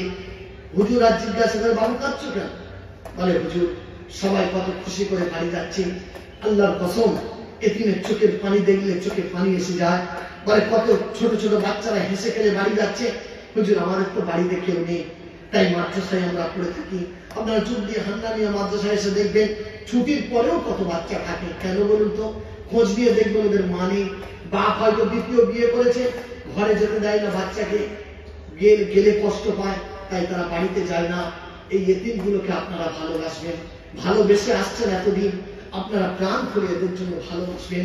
কেন জানেন? এদের কেউ নেই, আপনারাই এদের বাপ, আপনারাই এদের মা, এদের আপনারাই অভিভাবক। আজকে যে লক্ষ লক্ষ টাকা মানুষ দান করেছে মাদ্রাসায়, ওই এতিমদের জন্যই দান করেছেন। খোদার কসম, ওরা যখন খাবে একটু গোশ ভাত, ওরা যখন শীতের কম্বল পাবে, ওরা যখন শীতের উপর শীতের কম্বল গুলো লেপ ব্ল্যাঙ্কেট পাবে মাদ্রাসা থেকে দেবে, ওরা যখন হাসি মুখে আল্লাহর কাছে হাত তুলে দোয়া করবে, আপনার বাপের মায়ের কবরটাকে জান্নাতের বাগান আল্লাহ পাক করে দেবেন। এতিম বাচ্চা জানেন তারা অসহায় হয়ে থাকে। আল্লাহর কসম, তাদের তো কেউ নেই। অনেকজন হুজুরদের কাছে ফোন করে আমাদের কাছে, হুজুর আপনার ফোনটা দেন, একটু মার কাছে ফোন করি কেমন হচ্ছে, একটু আব্বার কাছে ফোন করি। মা বাবার কাছে যখন ফোন করে, অন্য বাচ্চা একটা ছেলে দেখি না কাঁদছে, এ বাবু তুমি কাঁদছ কেন? ছোট ছোট কাঁদছি, চোখের পানি থামে না, বলতে পারে না কথা, মানে এত আবেগ চলে আসে, কান্না বলতে পারে না। হুজুর অনেকক্ষণ বোঝানোর পরে মাথায় হাত বুলিয়ে পিঠে হাত বুলিয়ে, বাচ্চা কাঁদছ কেন, তুমি কাঁদছ কেন বলো না। তাহলে হুজুর ও ফোন করছে ওর মায়ের কাছে, আমার তো মা নেই, তাই ওর ফোনটা দেখে আমার চোখে পানি এসেছে। হুজুর আমার বুকটা ফেটে গিয়েছে, যে আমার যদি মা থাকতো, আমার মাদ্রাসায় দেখতে আসতো, আমার যদি মা থাকতো, আমি আপনার কাছে ফোনটা নিয়ে মার কাছে ফোন করতাম। এটা হলে এতিম বাচ্চা। ওই জন্য যারা মাদ্রাসায় আছে, এখানে যদি 500 ছেলে থাকে, খোদার কসম তার মধ্যে 100 থেকে 150 এতিম বাচ্চা থাকে, যাদের ভরণ পোষণ বাড়ি থেকে কিচ্ছু পায় না, আপনারা তাদের ভরণ পোষণ দেন, ওদেরকে দেখতে আসবেন। রাতে যখন শোবে, অনেক বাচ্চাকে গিয়ে দেখি শুয়ে আছে লাইন দিয়ে, কারোর গায়ে ছেঁড়া কাঁথা আছে গায়ে, কারোর গায়ে ভালো ব্ল্যাঙ্কেট নেই, আবার কেউ দামি ব্ল্যাঙ্কেট গায়ে দিয়ে ঘুমাচ্ছে। যাদের গায়ে ছেঁড়া কাঁথা আছে, সকালে তুলে তাদের জিজ্ঞাসা করি তোমার গায়ে ছেঁড়া কাঁথা কেন, বাড়ি থেকে কিছু ব্ল্যাঙ্কেট দেয়নি, বলে হুজুর আমার তো কিছু নেই, আমি কোথায় পাবো বলুন? সহায় বাচ্চা। আপনারা মাদ্রাসায় আসবেন, এই যুগ দিয়ার মানুষ, আপনারা মাদ্রাসায় এসে বাচ্চাদের দেখবেন রাতে ঘুমিয়ে থাকবে, বাচ্চাগুলো ছোট ছোট বাচ্চাগুলো শীতেতে জড়সড় মেরে শুয়ে আছে, তাদেরকে দেখভালের মতো কেউ নেই রে ভাই। আপনারা আছেন, আপনারা তাদের দেখছেন। আল্লাহ নবী বলেছেন, যদি জান্নাত পেতে চাও এতিমকে কোলে তোলো। ঈদের দিনে আল্লাহ নবী মসজিদে নববীতে নামাজ পড়তে যাচ্ছেন, ঈদের দিনে একটা ছোট্ট বাচ্চা ঘরে কাঁদছে, তার স্বামী মরে গিয়েছিল, দ্বিতীয় বিয়ে করেছে, বাচ্চাটা ছটফট করে কাঁদছে, ওই স্বামীটা তাকে টানা দিচ্ছে, অর্থাৎ মারছে, বলছে যা চলে যা, মসজিদে নববীর সামনে বসে থাকবি, একজন দয়ার নবী এতিম নবী যাবে, তোর চোখের পানিটা এতিম বুঝবে, এতিম নবী তোর চোখের পানি বুঝবে। বাচ্চারা মসজিদে নববীর পাশে এসে ছটছট করে কাঁদছে, ঈদের দিনে খুব কান্না কাঁদছে। সবাই জিজ্ঞাসা করছে কেন কাঁদছ? বলছে আমি তোমাকে বলবো না, আমি তোমাকে বলবো না, আমি এতিম নবীর কাছে বলবো যে আমার কান্নাটা বুঝবে। আল্লাহ নবী কাছে গেলেন, আর কোলে তুলে বলছে কাঁদছো কেন? বলছে আপনি কি নবী? বলছে হ্যাঁ আমি আব্দুল্লাহর বেটা মুহাম্মদ, আমি নবী। বলো কি হয়েছে? বলছে আপনি এতিম নবী, আমার কান্নাটা বুঝবেন, আমার কেউ নেই। বলে বুকে তুলে নিয়ে ঘরে গিয়ে বলছে আয়েশা, আয়েশা আমি জান্নাত এনেছি, কোলে তুলে নাও, জান্নাতে তুমি প্রবেশ করো আয়েশা, আমি জান্নাত এনেছি ঘরের কাছে। আল্লাহর নবীর কথা শুনে আপনাদের আয়েশা বলছে ইয়া রাসূলুল্লাহ, জান্নাত তো চোখে দেখতে পাচ্ছি না, কোথায় জান্নাত বলুন না, কোথায় জান্নাত? বলছে জান্নাত দেখতে পাচ্ছ না, এই তো জান্নাত এনেছি, একে কোলে তুলে নাও। ওই ছোট বাচ্চাকে আল্লাহর নবী বলেছিলেন এ ছোট বালক, এ শিশু, আমি নবী যদি তোমার পিতা হই আর আম্মা জান আয়েশা তোমার যদি মা হয়, তুমি কি খুশি নয়? তুমি কি খুশি নয়? ওই এতিম বাচ্চা চোখের পানি ফেলে বলেছিলেন ইয়া রাসূলুল্লাহ, আপনি আমার পিতা হবেন আর আম্মা জান আয়েশা আমার মা হবে, আমার তো তাহলে কোনো কষ্ট থাকবে না। আল্লাহ নবী কোলে তুলে নিয়ে আম্মা জান আয়েশা কোলে তুলে দিলেন। মুসলমান আজকে অনুরোধ করি, এতিম বাচ্চাগুলো মাদ্রাসায় আছে, মানুষ অনেক খারাপ চোখে দেখে, মানুষ অনেক টানা দেয় যে মাদ্রাসায় গরিব ভিখারি এতিমের বাচ্চা আছে। না না, আল্লাহ পাক ওদের পায়ের নিচে ফেরেশতা বলে দেয়, ওই এতিম বাচ্চার পায়ের নিচে ফেরেশতা ডানা বিছিয়ে দেয়, ওর পায়ের নিচে ডানা বিছিয়ে দেয়, পুকুরের মাছেরা দোয়া করে, গর্তের পিপিলিকা দোয়া করে, ইয়েতিম বাচ্চা ওদেরকে টানা দিও না। মাদ্রাসায় যোগ দিয়া আসি, মাদ্রাসায় এসে দেখে যাবে যে ইয়েতিম বাচ্চাগুলো কেমন আছে। তোমরা যখন ওদের খোঁজ নেবে, তোমার পিতামাতা হারানো পিতামাতার কবরে আল্লাহ পাক তাদের কবরে খোঁজ নেবে, তোমার চলে যাওয়া বাচ্চার কবরে আল্লাহ পাক খোঁজ নেবে। তুমি ইয়েতিম বাচ্চাকে ভালোবাসো। আজকে সবচেয়ে বড় এতিম কে বলুন তো? মাদ্রাসার ছেলেরা তো এতিম। আজকে আমি বলবো সব থেকে বড় এতিম হলো তোমার পিতা আর মাতা, যাদেরকে দেখভালের মতো কেউ নেই।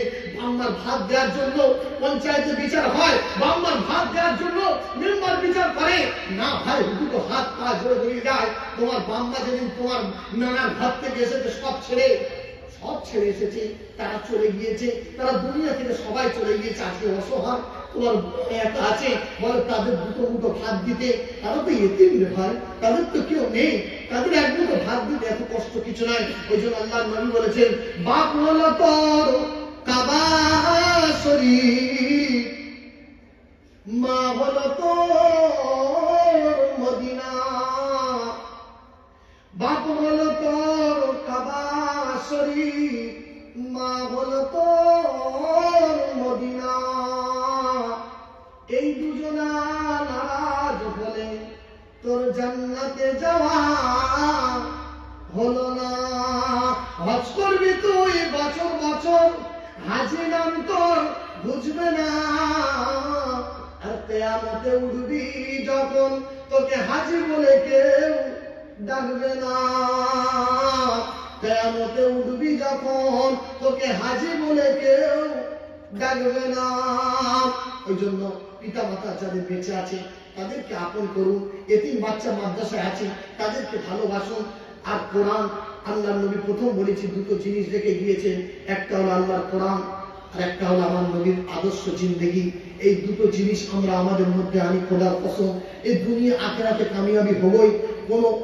কোন শক্তি আমাদের উপরে আক্রমণ করতে পারবে না যদি আমরা কোরআনের উপরে মজবুত হয়ে থাকি, আল্লাহ নবীর সুন্নতি জিন্দেগির উপরে থাকি।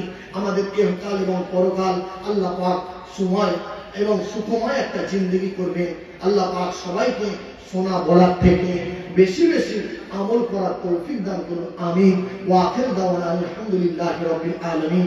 এখন আপনাদের সামনে যিনি এসেছেন আপনারা সবাই পরিচিত জানেন, যুগদিয়া হান্নানিয়া মাদ্রাসার একটা বড় মহব্বতের মানুষ এসেছেন আমাদের কাছে, মুফতি আজম হুসাইন সাহেব, যিনি আমার উস্তাদ, যার কাছে আমি হাদিস পড়েছি, যিনি আমার শিক্ষক। পাঁশকুড়া মাদ্রাসা আমি যার কাছে হাদিস পড়ি, যিনি আমার শিক্ষক, সেই রকম একজন হাদিস পড়ানোওয়ালা। পাঁশকুড়া মাদ্রাসা আপনারা শুনেছেন একটা বিখ্যাত প্রতিষ্ঠান, সেখানে হুজুর এখন হাদিসের দরজ দেন, হাদিস পড়ান। সেই রকম একটা মুহাদ্দিস আপনাদের কাছে এসে বসেছেন। আপনারা যারা বসে আছেন জন্য বসুন। মাইকের আওয়াজ যারা রাস্তাঘাটে ঘোরাফেরা করছেন, ভাই অনুরোধ করবো, আমি দুটো পায়ে ধরে বলছি হুজুর কথা বলবেন, আপনারা এসে সবাই মনোযোগ দিয়ে হুজুরের কথা শুনুন। আসসালামু আলাইকুম ওয়া রাহমাতুল্লাহি ওয়া বারাকাতুহু। দরুদ শরীফ পড়ি। আল্লাহুম্মা